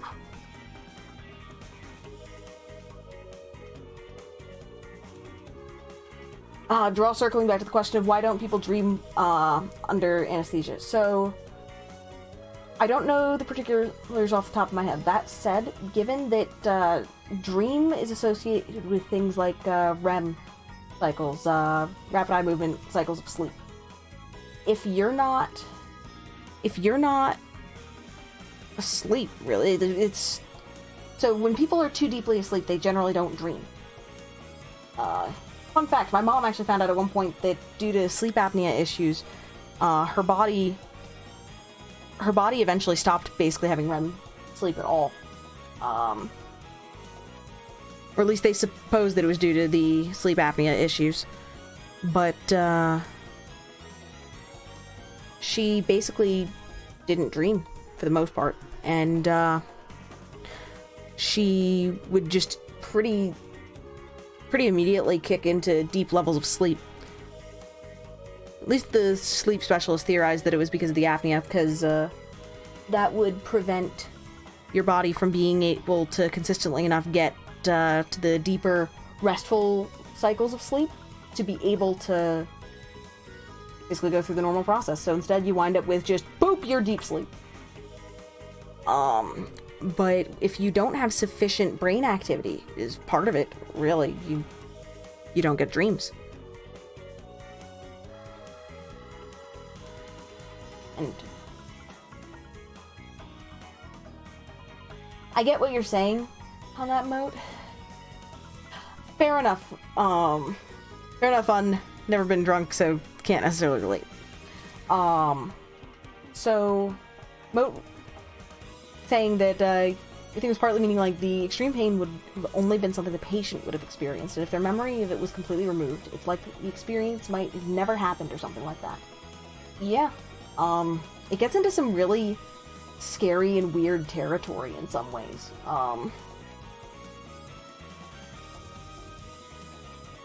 And it's a little crazy to think about. I mean, then again, there's sort of two aspects of experience, right? There's the aspect of experience that is tied to your activity, if you will. So, you do a thing, it has an effect. It may be something that persists after the thing is done. So, if I don't remember having made one of these maps, but I have it, it exists, there is an effect of it that is independent of my experience of it. But then there's also the side of it. Hold up. Brain, please. So there's the aspect of our experiences that has tangible impact on the world around us, and in that regard, yeah, your experience exists.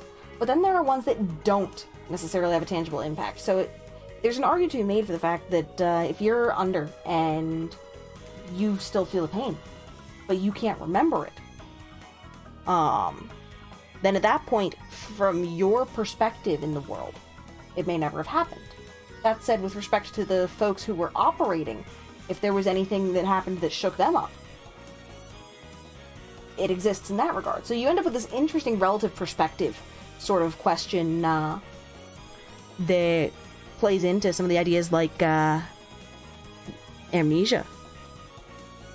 Yeah, so you have the distinction between what his the tangible impacts of a sequence of events and the ones that are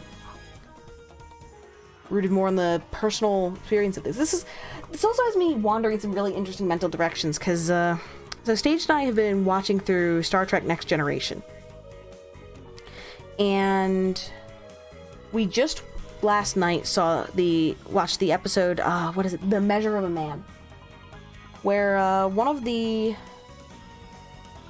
story of it is interesting because it gets into some existential questions with respect to, so Commander Data is one of the bridge officers, okay? And he's an android. A really advanced android. An android who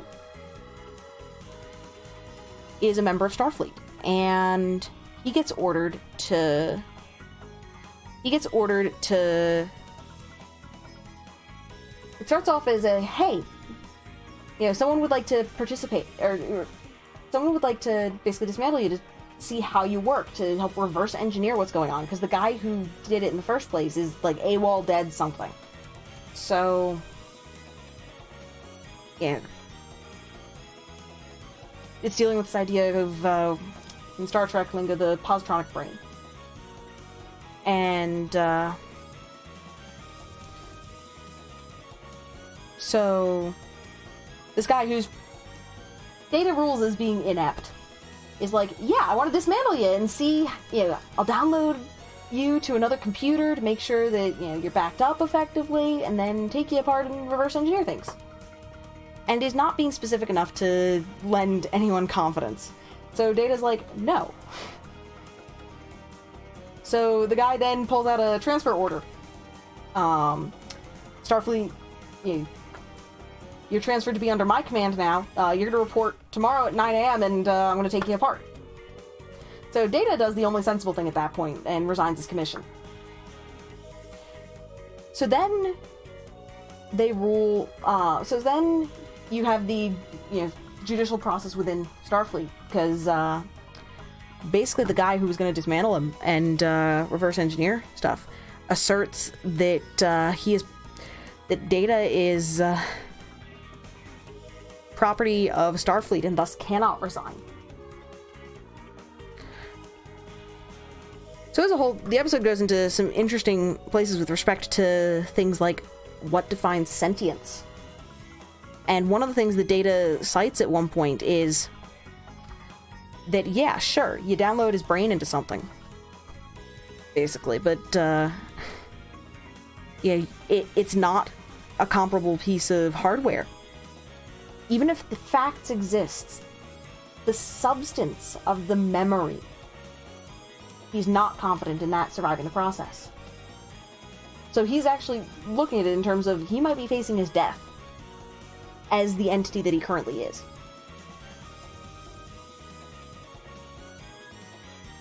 But it gets us some interesting territory with respect to things like sentience and the nature of existence, etc., which is where my mind is going now, talking about some of the amnesia while under anesthesia sorts of things, and the question of if I guess the way to sum it up would be, if you have an event where you are being acted upon, not taking action. So if you're in the operating room on the table, under the knife, you are being acted upon. If you are being acted upon and there's an experience, but it is not retained in your memory, then after that point where it fades, does it exist? Some interesting stuff.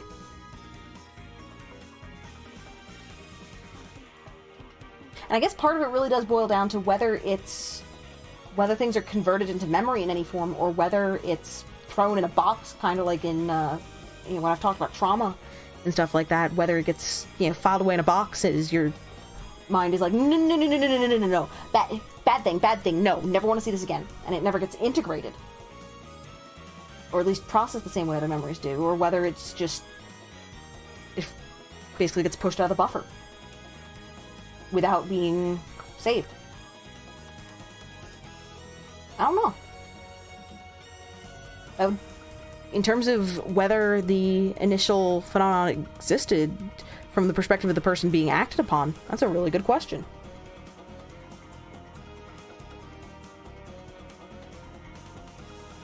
And of course we end up on, like, existential questions on the day that I am not exactly Englishing all that well. I'm a bit scatterbrained today. We should be good for later. It's just, I'm a little scatterbrained today. There's been a lot going on. So yeah. So, circling back. Draw, well, anesthesia, is your state more like sleep or a coma? I think it probably based on what I've seen, if I recall correctly, and based on making some inferences there, I believe it more closely resembles a coma.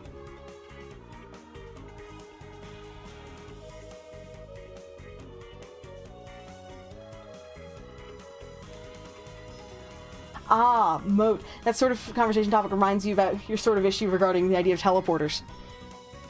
With a teleporter, I know the issue that you're circling to. With a teleporter, if you were able to be effectively disassembled and then reassembled at a target location, is the instance of you that arrives at the target location the same entity? Yeah, because realistically, it wouldn't so much be sending things as matter. It's dealing with energy conversion and stuff, or possibly just straight up, hey, we now have the blueprints for you, let's put you back together at the target location. But yeah, it is the entity that arrives the same individual fully? Like, is it this? Like, yes, it might bear the face of. Yep. Worse than use hitting on where I land on that issue. Noting that you are the same person only as much as you're the same person you were a second ago. So, Draw. The concept of sentience with non-organic things, more specifically data, because this code can really make its own choices. Can it have its own thoughts, likes, dislikes, personality, and such when it's programmed, when it was built that way and is supposedly confined to its code. Interesting. Yeah. It's delayed, Draw, but you're good. So, circling back to data, though, it actually ties into an interesting question regarding the current state of artificial intelligence. So, if you start thinking about some of the more modern machine learning algorithms and AI, basically there's a point where if you do not give it sufficient constraints, so with things like AI and machine learning, you're taking in novel information and using it to form conclusions, classifications, etc. Now, as you increase a single entity's breadth with respect to all of the ways of parsing information at its disposal. Now, we're not anywhere near sci-fi AI. We're not anywhere there yet. But we're a hell of a lot closer than we were when Star Trek Next Gen was on. when that was airing. So, especially as we get to more and more sophisticated systems, at what point does a system have the capability of becoming sentient? Which, cited in the episode, I'm trying to remember what the 3 characteristics were. Self-awareness, intelligence, self-awareness, and consciousness, I think, were the 3 things that episode cited. We basically just have the ability to create expert systems without explicitly coding them now. Yes. So, this is probably something that we should hold off on for later, partly because I don't know that I have the wherewithal at the moment to completely hold up, with respect to fielding this kind of discussion. At least this aspect of it, because we're also getting into territory that I am less familiar with, and also that is more speaking on a conceptual level. I mean, yes, we could sit here and talk about things like the ethics and all of that, but with respect to things like the know-how required, and in particular having done explicit research with respect to basically where the line is between consciousness and sentience, and where AI currently is.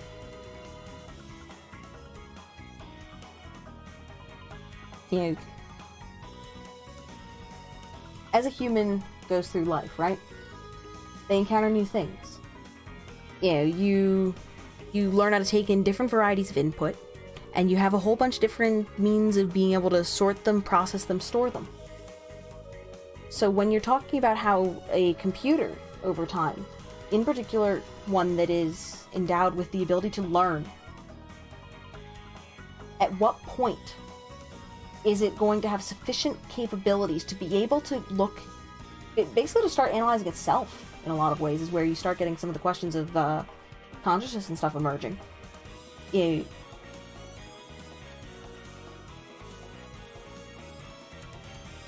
some extent, does it require outside input in some cases to...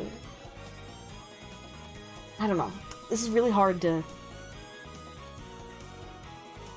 We're going to table this discussion. I'm going to write this down later. Or write this down to look at later.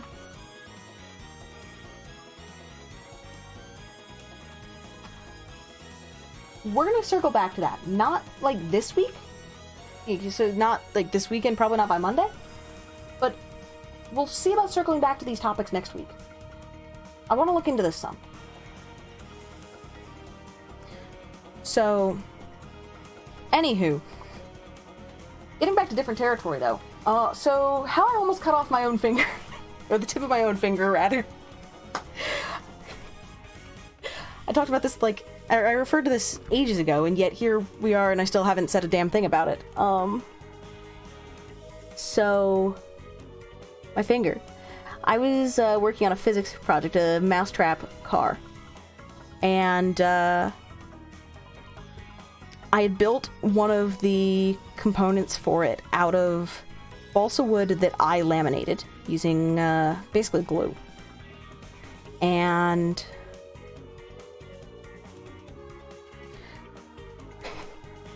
so I laminated it effectively and like bound chunks together and made a composite of it. So that I would retain the generally most of the lightweight properties of balsa wood, as well as having some of the additional strength afforded, because it was like a lever arm, as well as the strength afforded by being a composite. So, the problem is I made it too heavy, and I had to like pare some of it away. Always use the right tool for the task. Also, my mom told me, she was like, you know, she had told me that day that I wanted to go to the mall with friends the next day.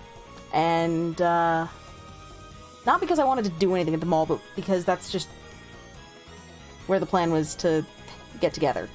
It was an environment where basically people's parents would be fine with us just wandering around and stuff. And so I wanted to go do that. And,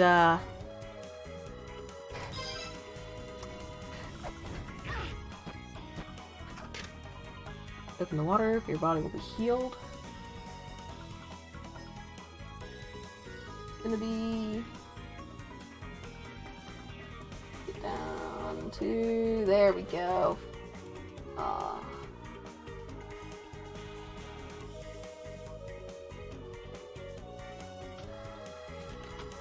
That's tablet 15.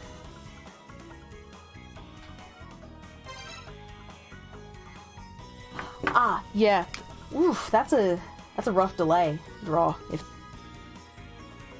Oof. Oh, I need to get the lower portion of this ladder. But no, so my mom told me that I had to get the mousetrap car done before I could go hang out with friends. And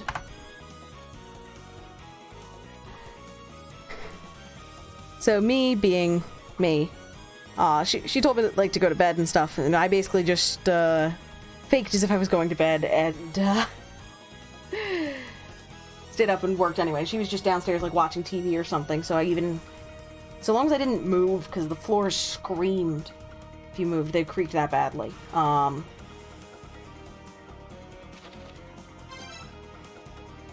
Let's see, so we're just dealing with this page of stuff today, is basically what's going on.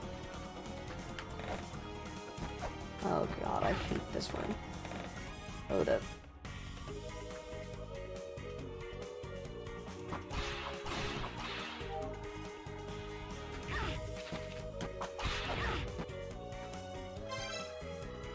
Okay, so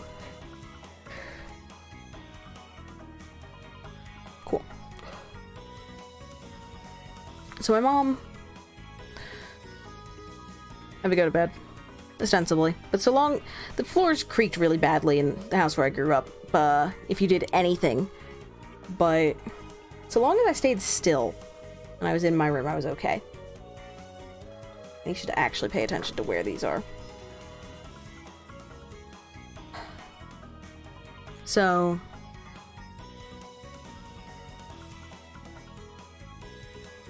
kept working, and I used my Swiss Army knife to pare things down. This is not the right tool for the task, but it's the one that I had in my room.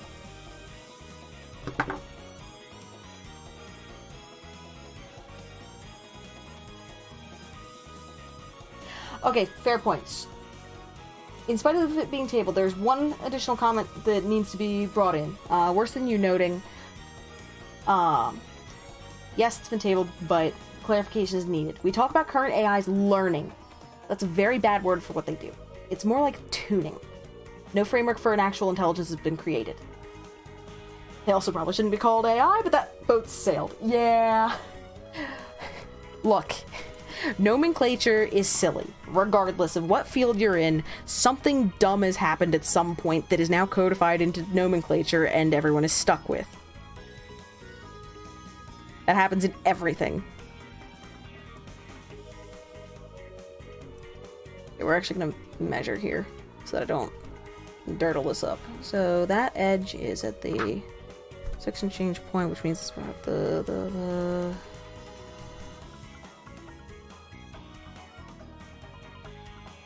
bit over the 1/3 point. 1/3 of 8 is 2 2/3.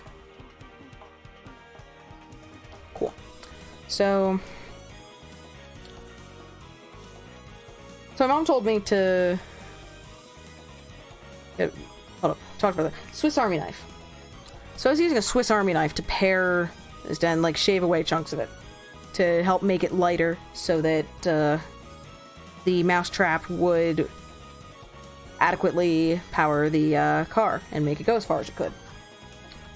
So I hit a chunk of glue and the blade jumped. Now, for any of you who have not used a Swiss Army knife in particular, blade doesn't lock. Blade does not lock. Yeah, it sort of sticks there, and they have it spring-loaded so that it stays or not like spring-loaded, but like braced by a spring and stuff so that it, tends to stay there, but When it skipped, it hit the back of the blade, which meant that the blade closed. In the process of trying to recover, I had shifted my grip slightly, and my right index finger was in the way. So it tried to close on my finger. Got most of the way there. So I'm sitting there going, oh god damn it. Like, shit. And I'm sitting there going, I'm probably stuck going to the ER, but maybe I can make it so it's not tonight. Like, it has to get seen by a medical professional, but my mom had us pretty well programmed by when we were even toddlers. If people asked us, well, mom would usually do it as a demo, but she'd ask, what's the one place we don't want to have to go today? The ER. The emergency room.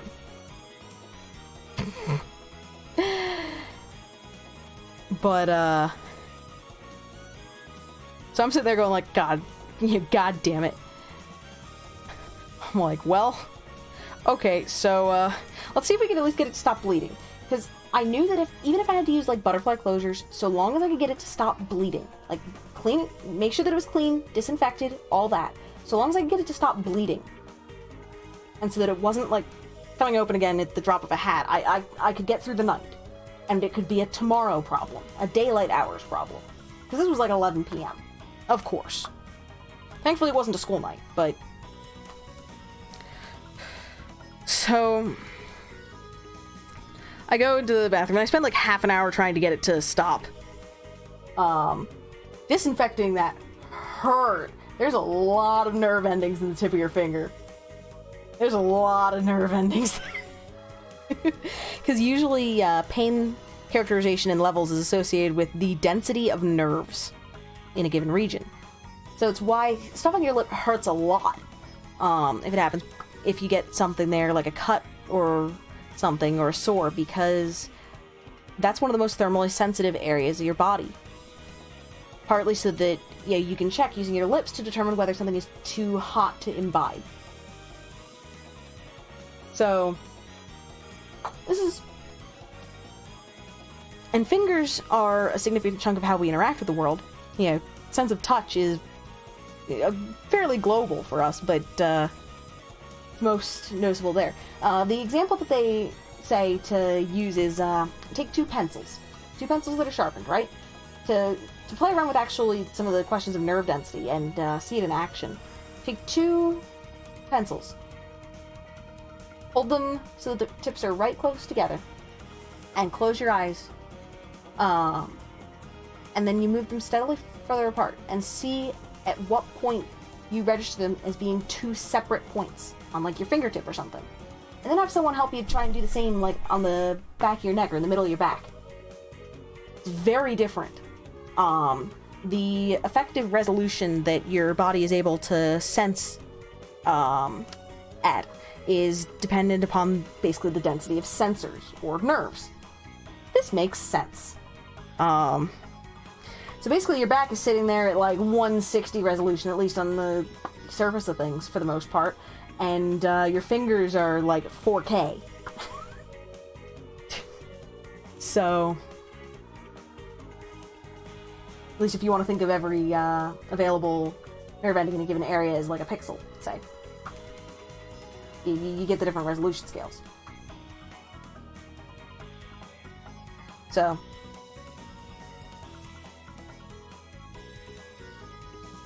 I'm gonna get to chat in a sec. So no, fingers freaking hurt. This is also not the first time that I have done something really stupid to my fingers. There's a story involving a car cigarette lighter. So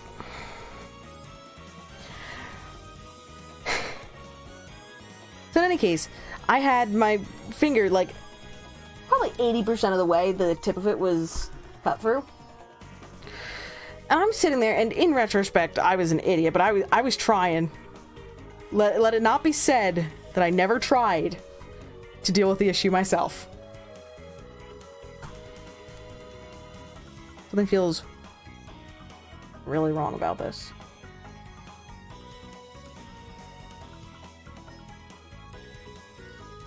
That room is suspect. We're just gonna do the correct thing here. This is part of the problem. Once I screw things up in one area here, it cascades. It's just a little too far, that's all. Okay.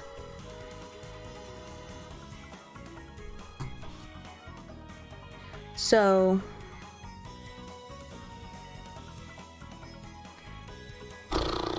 words. So...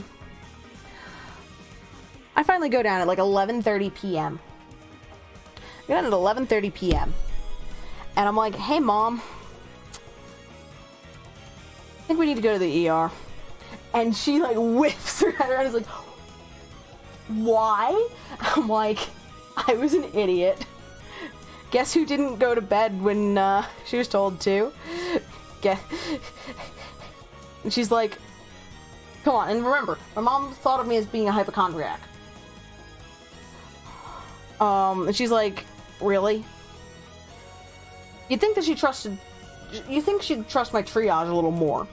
I'm like, yeah, I've been trying to get this to stop bleeding for like half an hour. And I show it to her and she's like, okay, yeah. How the heck did you... She's like, wait a second, this is on your dominant hand. When I described what happened. She's like, you were working with a knife. In your dominant hand. And you almost took off the tip of that finger. Yeah.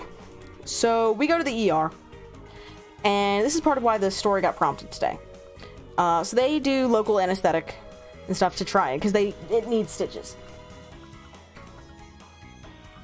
They try and do local anesthetic, and hypochondriac, basically someone who to the point of it being pathological, freaks out about the potential for injury, etc. Basically, think of it as a very focused anxiety condition, to some extent. At least in short form. It's not a precise definition, but hopefully sufficient for the moment. I do not know the dictionary definition off the top of my head. So...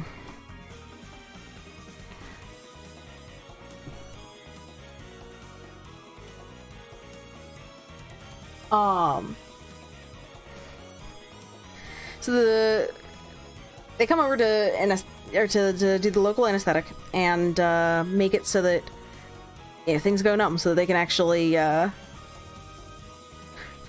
do the stitches. And I gave them the heads up. I'm like, just so you know, like, stuff wears off quickly for me. Just be aware. Most of the experience was with dental stuff, but be aware. Nobody believes a goddamn kid. I hear a staged, but nobody believes a kid. So they finally, get things numbed enough, and it took like 11 freaking injections to do it, because there's nerves that run along the top of your finger and the bottom, and serve different chunks of it. So I had like all these little points where I had to get stuck in, they had to inject stuff, which sucked. That hurt. But then they finally get things numb enough to be able to start doing stitches. Because also note, it was on the tip of my finger, which means that it was initially they're like, oh, we can get away with because let's see, it was the top of the fingers where the cut was. The bottom side is where things were still connected. So they're like, oh, we could just, numb the top and then that'll be fine. No, I was still feeling it. They kept on, doing more and more iterations, trying to get the damn finger numb enough to work with. They finally do. Except, while they're working, the first round starts wearing off. You're talking about why you only have 4 fingers? No, I'm talking about how I almost cut off the tip of my own finger. Yeah, you only have 4 fingers. So, and the doc is like, there's no way it's wearing off this fast. And I'm like, I got news for you. They, finally my pain response has convinced him, but then he's like, oh no, we'll need to stop and do another round. And I'm like, no, you're halfway there, just keep going. Like, at this point, I'm already effed. I'm already effed.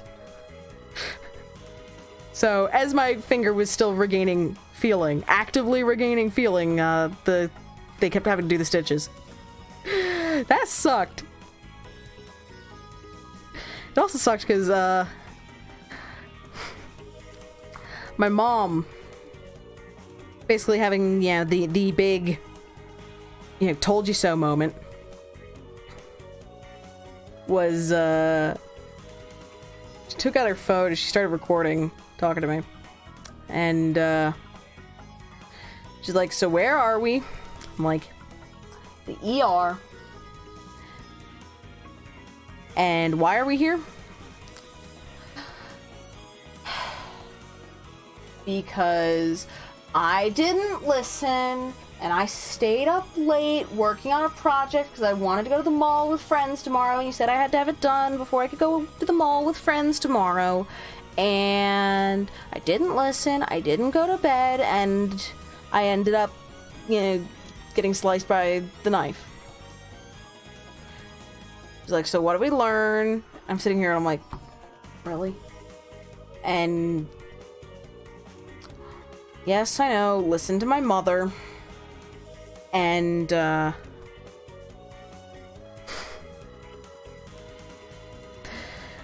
then I added in at the end of it, not gonna go to the mall with friends tomorrow. Sorry about the noise if you heard that. That was just my phone vibrating. So yeah. And then, I'm really... God, this is just a rough mapping day. So then, then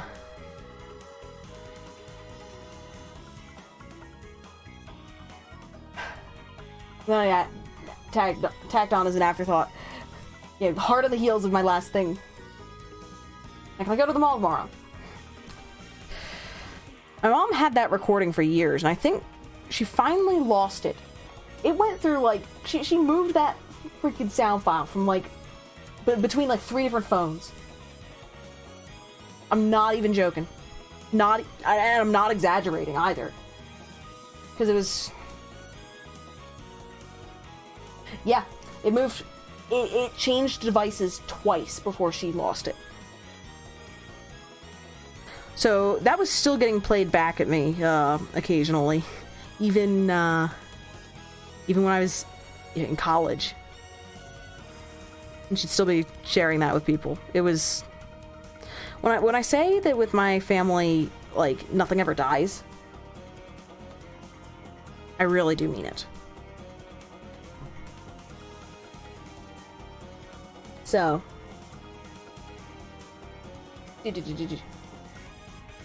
But yeah, so that was a fun time, though. The nerve ending density in the tip of your finger, by the way, and I don't know if you'll be able to see it with my camera settings.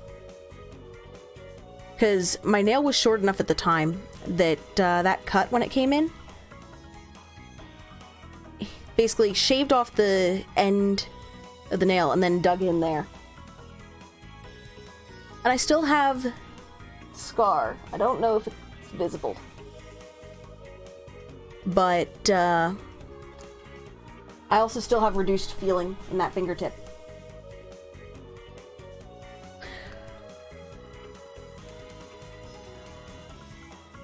Fun times. I'm trying to think, there was another story that I thought of during that, and it's not coming to me now. Also, just as a heads up to folks hanging out in chat, it's about 5 p.m. right now. So we're going to be taking that break within the next half hour or so.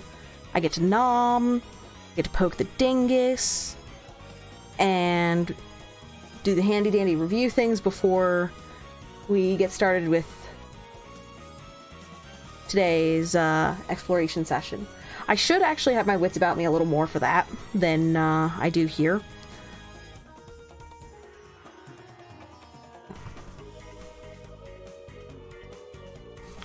Like, attention to detail is necessary for the la-mulana stuff, but the big thing is that my ADHD med is actually wearing off right now, so further fragmenting some of my thoughts.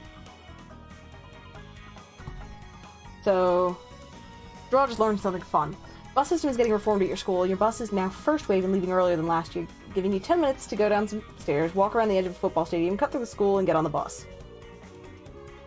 You. Just you.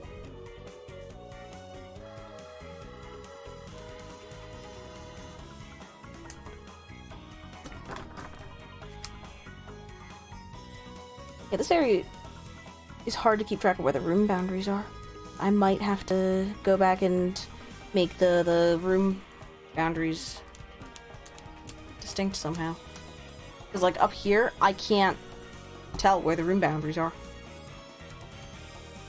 The only way that I can tell is by projecting lines across.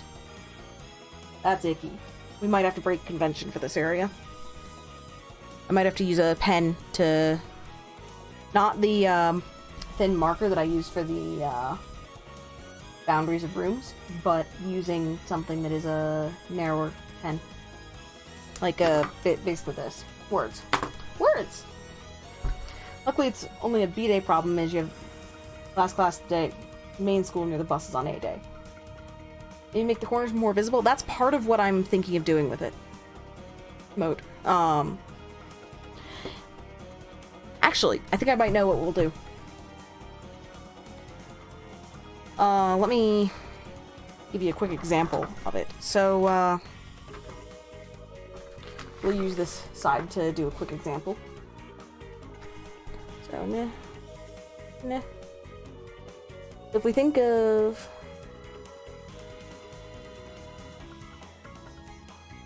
the boundaries between...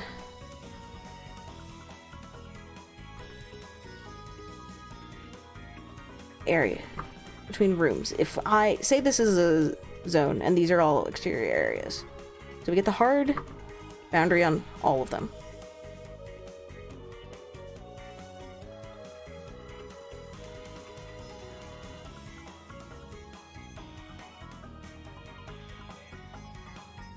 So we get that going. Oh, hey! Thank you so much, Sketch. Yeah, not a lot of mapping has actually happened.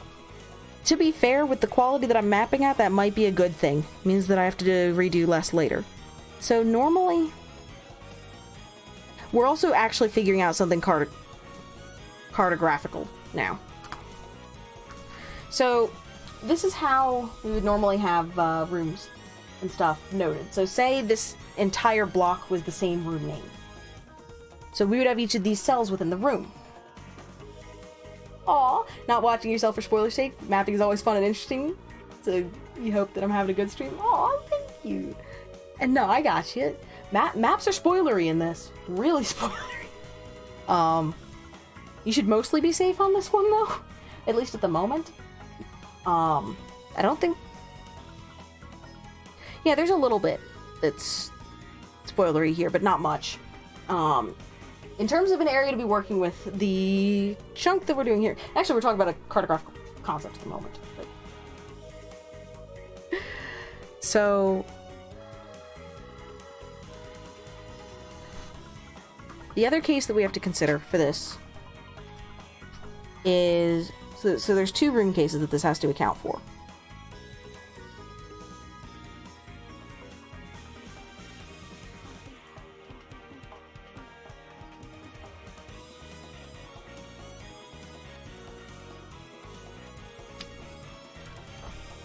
I'm not bothering doing the dots in pencil, and then... Because the case that we're more likely to encounter is stuff like this.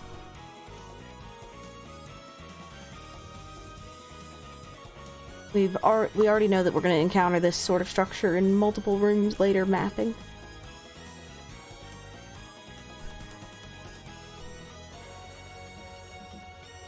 So without compromising on certain boundaries and their clarity, we have to be able to achieve room divisions in an area where we're going to have strong laterals that muck things up. So considering these constraints,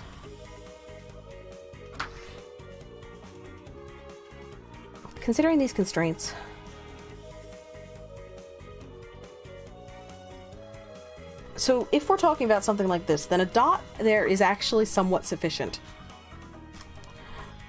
Because of the fact that it draws the line, it helps visually scribe the lines and delineates where they would be running. So in that regard, it's helpful and it's visually distinct. That said, that room structure is also not very common. Generally, you're going to have things that are like a column or a string of rooms as a row. So in order to be able to find... Then again, between the ones in a row, the distinction is not as bad. Those change... the ones in a row would be like that structure. Or this structure. There, the delineation is pretty easy, partly because of the strong visuals afforded by other pieces of it. For example, think of it in terms of trying to draw vertical lines in a brick wall. Or at least to imply them. So if you have it basically the way that everyone draws brick walls, where you have the piece... the way everyone draws a brick wall.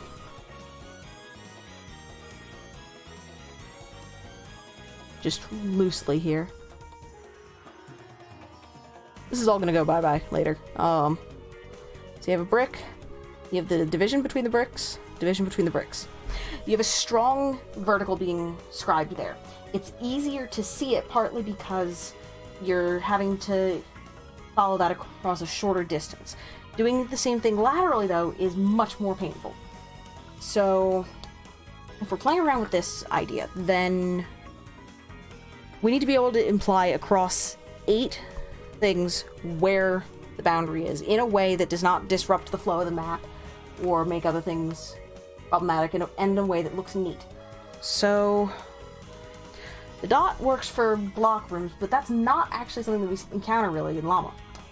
So instead we're focusing more on this idea, and in this idea, honestly the thing that comes to mind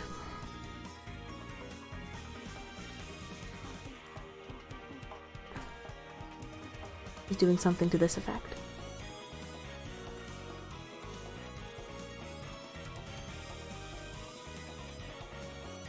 And you can also do the same thing vertically.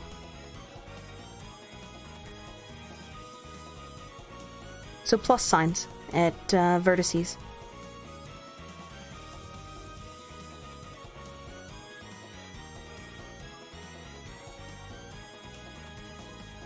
Voila. That's probably what we're gonna go with.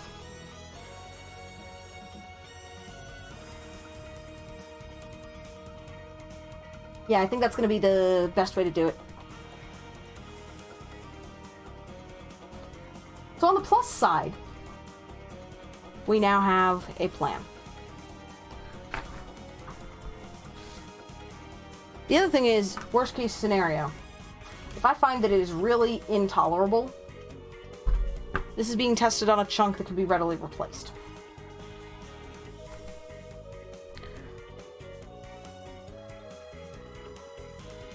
So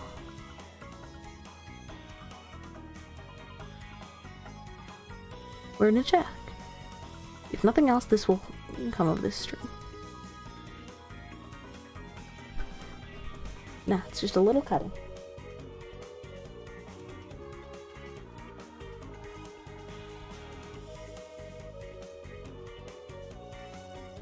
That's already helping.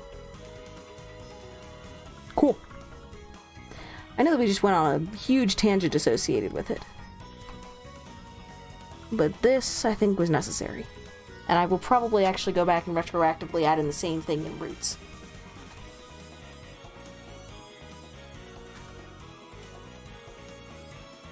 Because this...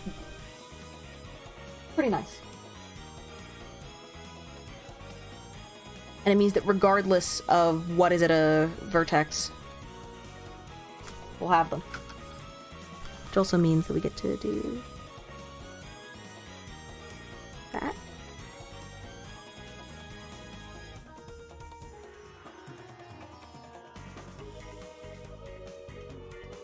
Regardless of what's there.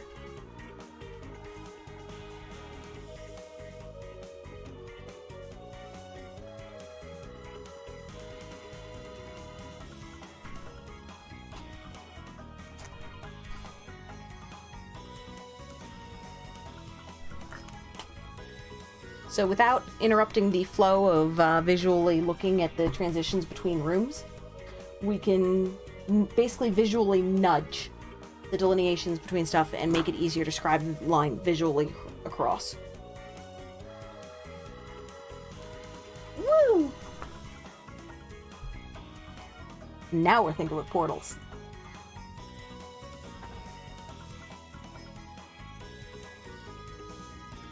And I think that also makes it more clear for you guys, because one of the other things to note is that when I post these later, we end up with the much higher quality. You can zoom in, no problem. There's a limit to what I can afford, though, during a stream, with respect to things like the resolution and stuff that's available. And I have to keep this high enough up to be able to see large enough chunks of maps.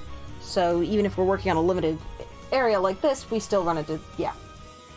But at least looking at the preview on OBS, it provides just enough distinction to help clarity on your end, too.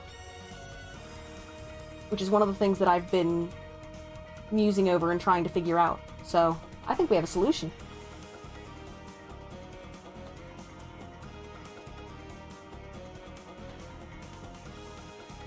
That was just a bloody, 10-minute tangent. Actually, more than that, I think. The last time I happened to check, though, was 5:02. Okay. 5:15.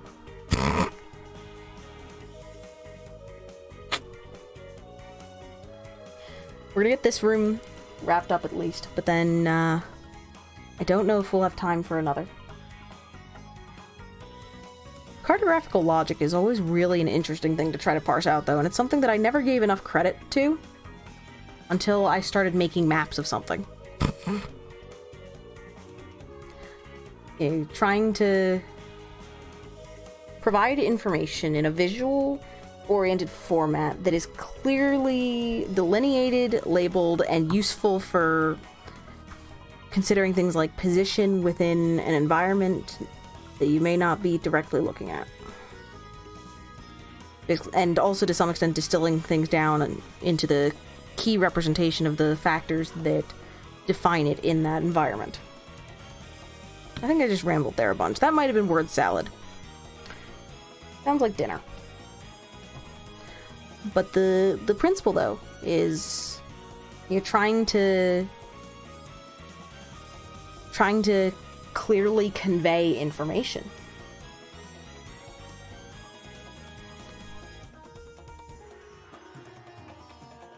Without using words, ideally. You know, if I'm doing these maps right, then the only words that should have to be present, other than those that literally would be spelled out in blocks, are basically the only written language, I should say, should be predominantly my labels. The exception being the footsteps. But other than that, it should basically be labels. Hey, random. Welcome on in. Just so you know, we have about 15 more minutes before we're going to be taking an hour break.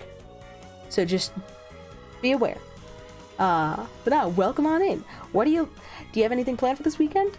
If so, what do you got? What are you looking forward to?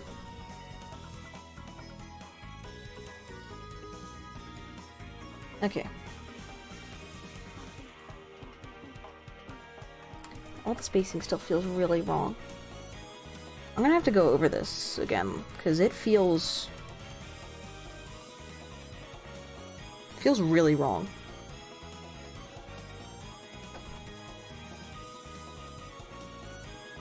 I just figured out part of why I felt wrong. Perspective. I have this farther away from me than I usually do.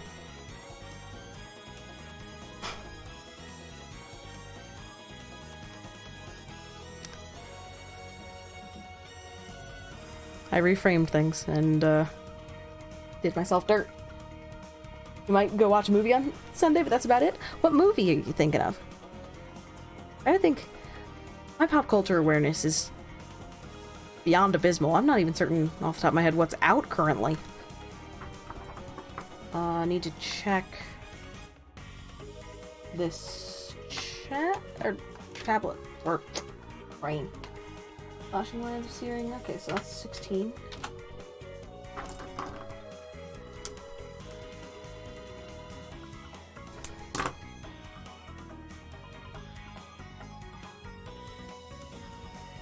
Okay. Did I get the essential? No.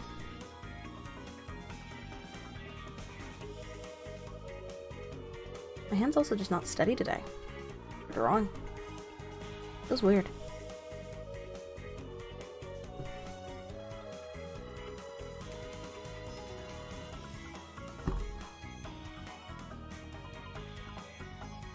You think it's the one where it's supposed to be about when man first started befriending wolves? It's not coming to me. Like I said, pop cultural awareness, not my strong suit.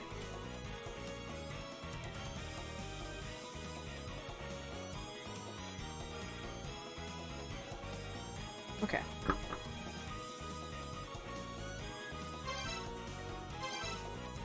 I'm also gonna note this dude. This dude's having a bad day, right? It's a face with a chunk taken out of it.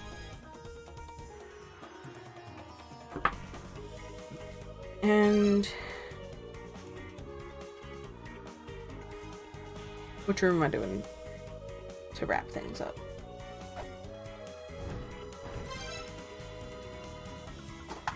I know we're not doing a mid-air, thing. Not at all.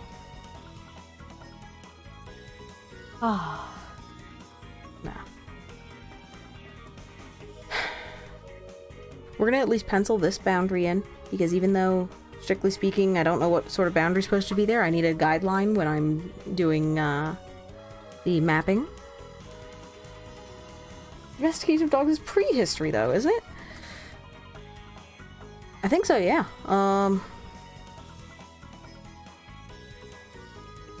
Trying to think of exactly how early.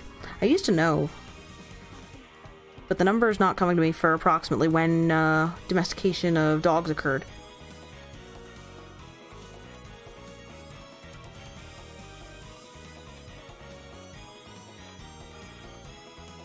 Domestication is actually really interesting because in most cases the easiest ones to domesticate were herd or pack animals. And it still generally holds.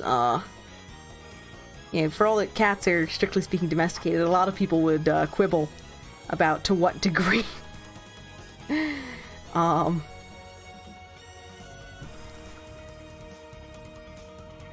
Pack and herd animals, ones that rely on groups, are easiest in most cases. Not all cases.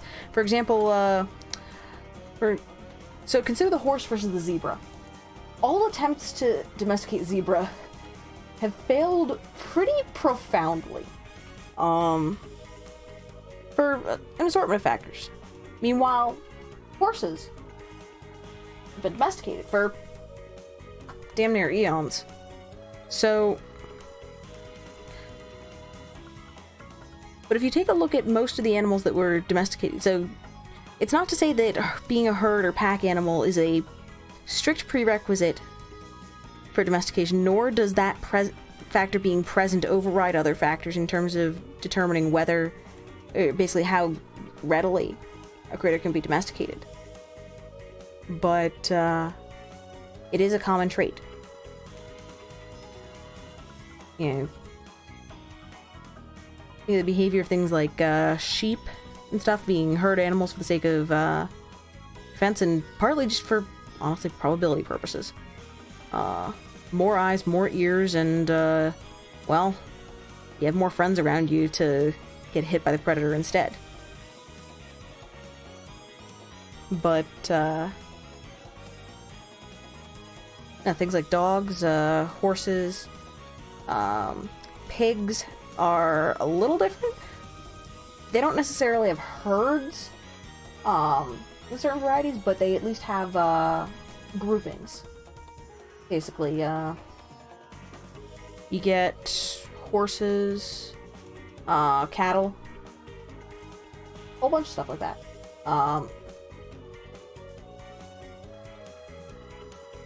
It's just something your dad plans on watching and you find it somewhat interesting as well. Stuff like that is interesting. I don't find, like, it doesn't capture my fascination the same way that other topics does necessarily. But it's still really cool stuff. Psst, this is not Dead Cells. Thank you, Kellerman. Captain Obvious over here. No. I ended up out of town this week. So, we're doing la-mulana. How's your vacation? Nah. I decided I was not up for having like 2 weeks between sessions. So we have a questionably productive mapping stream. And we'll have an actual adventuring one in a little bit. We're actually a few minutes away from taking basically an hour break. So I'll cut stream. Everyone is encouraged to find food, you know, all that good stuff, and then was good. You ate way too much food. See, that's how you know you did it right. That's how you know you vacationed right. I know that you were posting some of your amazing food pics over in Trey's Discord, and you were making me jealous. What was the deal with the candy floss? Walked a lot though, so hopefully that helped offset the food. See, that's when you just say that any weight that you gained was all muscle.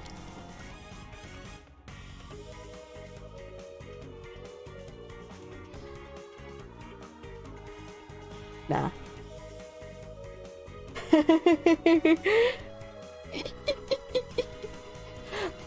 Random blasphemy! I don't actually consider that blasphemous, I just like saying it. There's just words that are really fun to say. Like, well and truly. I actually need to start walking more, and just raise my baseline activity level. It's not even strictly like a, oh, I need to lose weight thing. It's more, I want to maintain my strength. Like, I don't want to turn into, you know, a blob who's one with a chair. One of the things that if you actually start talking to a bunch of folks who stream and stuff and lean towards that being like their primary hobby and or career, you wind up with a lot of folks who talk about how the fitness problem really does come in. You spend so much time sitting that besides the fact that sitting is not as good for your body necessarily with respect to impinging on things like lymphatic system flow, which deals with your body's ability to move toxins and stuff. It impinges on circulatory stuff. The biomechanics of how we end up sitting generally are basically just flipping double birds at our backs. Started college, so you know, walking places. Yep, college is excellent for, as long as you go to class. College is excellent for helping raise your baseline level of activity and just. Science Kitty is out. Yeah, we've been Science Kitty today. That's honestly a good way to describe it. Blob who becomes, I probably shouldn't go there. Yeah. But no, like, seriously though, like, the baseline activity level associated with being on campus and stuff is absolutely fantastic. My campus was, the academic buildings were all up on the hill. And everything else was downhill from it. Now, how downhill was, you know, it varied. There was one area of on-campus apartments that was stairs. It was this steep hillside with these, like, apartment units sort of scattered along it. So you had these stairs, and it was northern New York, okay? So, ice was a huge problem. Those stairs turned into these, like, icy slopes. They were death traps. I never had to live there, thankfully. But, no, there was all sorts of fun with that, because you can't actually de-ice them effectively enough. And, my school was too cheap to go for some of the fancy heated stairways that, schools like, I think RIT has them for certain buildings, over in Rochester. But they have, you know, heated stairways to some of their buildings to help make sure that they are safe to traverse, really. and to help ease ice removal. The comment you're going to make is probably darker than it should be. Have you seen today's stream? No, sorry, flip remarks aside. Considering some of the topics that we've been on today, which includes dealing with things like sentience, AI, the nature of memory and existence, and particularly how events exist in the absence of memory, etc. You don't need to do a lot of walking, just a lot more than you normally do. So you walk to class. Are you on campus or commuting? Because if you're commuting, then that's additional bonus stuff. Plus, the commuter lots on most campuses tend to be pretty far from the center of things, so you wind up getting some extra distance that you're hoofing it there. You get, depending on what dorm you're in, if you're on campus, you have going to and from class. Do you go back to your dorm between classes, or do you hang out in academic areas? That's going to determine how much you walk, etc. How much do you have to carry in, by the way, of things like books, and laptops are heavy and things like that. So ferrying that to and fro means that you're doing so with a load. There's a whole bunch of factors that come into it, really. And that is my sign that we are about to wrap up this leg of things. So I'm going to get this room noted. Off campus, most of the walking you do is when you actually get lunch. Comically enough, yep. But no, like, for me, I was an on-campus resident for most of my time. No, you had to walk to get to the center of campus. And it wasn't necessarily huge distances. The other thing is, even between academic buildings, you often were encouraged to take less direct routes. So you're going to school somewhere with really crappy weather when all the buildings are, in the case of something like RIT, connected by tunnels, or in the case of my campus, connected by basically sky bridges. So, yeah, the dorms, not necessarily. I mean, the freshman ones were, but the academic buildings were all connected. So there was this, like, sort of S sort of shape in general to, like, how they're sort of laid out. So even if you wanted to, get around the bend of the S, really, you generally walked inside. Like, unless it was sunny out. The temperature would drop when it was sunny out, and that's when you walked outside with as much exposed skin as you could bear to have, and no streaking. As much bare skin as you could stand to have, because, dear God, the seasonal depressive effects and trying to get enough vitamin D. Of course, then you get the bad jokes about how the campus had more than enough vitamin D. It was other things that it lacked. Engineering schools. And the male-female ratio. In any case. Yeah, no sky bridges or tunnels for mine. Or for random persons. But yeah, so... Okay, we didn't get much mapping done today. Guys, I'm good at this. I swear. So, here's the deal. If you just stop by, don't sweat. We are taking a break for an hour. I'm going to cut stream. We're okay. I'm going to be back in about an hour. At this point, let's see. Given that I'm probably going to keep talking for another 5 minutes as we wrap this up, we're going to call it 6:45 p.m. EDT is when I will be live by. I will aim to be a couple minutes earlier. And we are going to be doing an adventuring stream. So, teasing the things that we have. I can crawl. I think I know what I need to do to progress in at least one other area too. I need to learn to be a patient kitty. So, we're gonna be doing that. If you don't stop by, then no sweat. It's Friday night. Folks have stuff to do. I'm gonna say this again later after the part 2 of today's la-mulana action, but we have Fez starting on Monday, about 2 p.m. EDT, I think. I need to double check schedules, but I'm like 90% certain of that one. We might have some other stuff going on. And yeah. Expect some cool announcement stuff coming forward. Or expect me to start speaking about some awesome stuff and making some cool announcements moving forward. There we go. Language. And yeah, having to go outside the college is that is one of the common complaints. You have to go outside to go to class. In any case, boopa doopa doop. Let me see really quick. I don't know enough to clarify. Random person. I'm doing that blind, and I have been told that because I need to, basically that I can't really take much of a look at it, really. I've been told that I need to, like, from the get-go, be blind, so I'm going to be having some interesting time trying to get my volume set, probably. Like, literally, I'm going to have, like, 2 minutes in it, maybe, to get volume set. But, otherwise, yeah.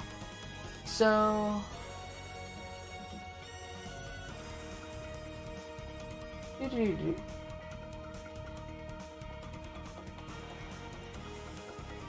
Yeah, no. So... That can be surprisingly loud. Thank you for the warning. I'll have to... maybe err on the quiet side for game audio? So I'll balance it like I usually balance it.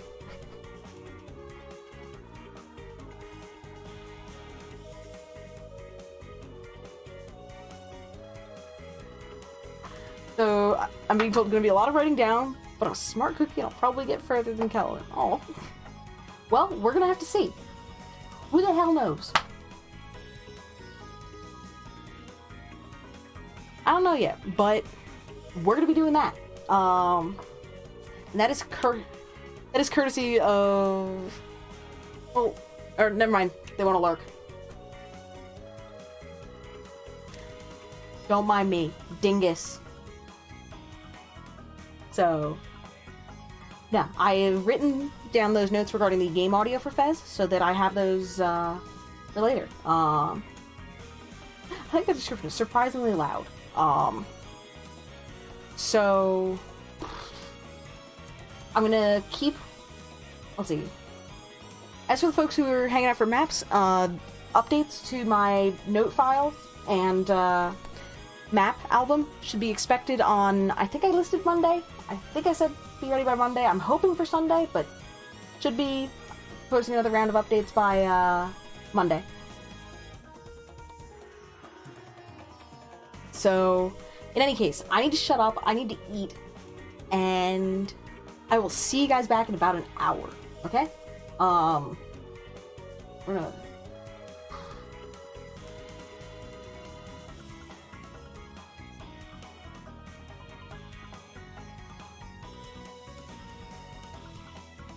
Sorry, glancing at messages coming in. In any case, so that's where we're at. See you guys in a bit, and food is important, hydration is important. I'm gonna follow those observations as well, and see you in a little bit.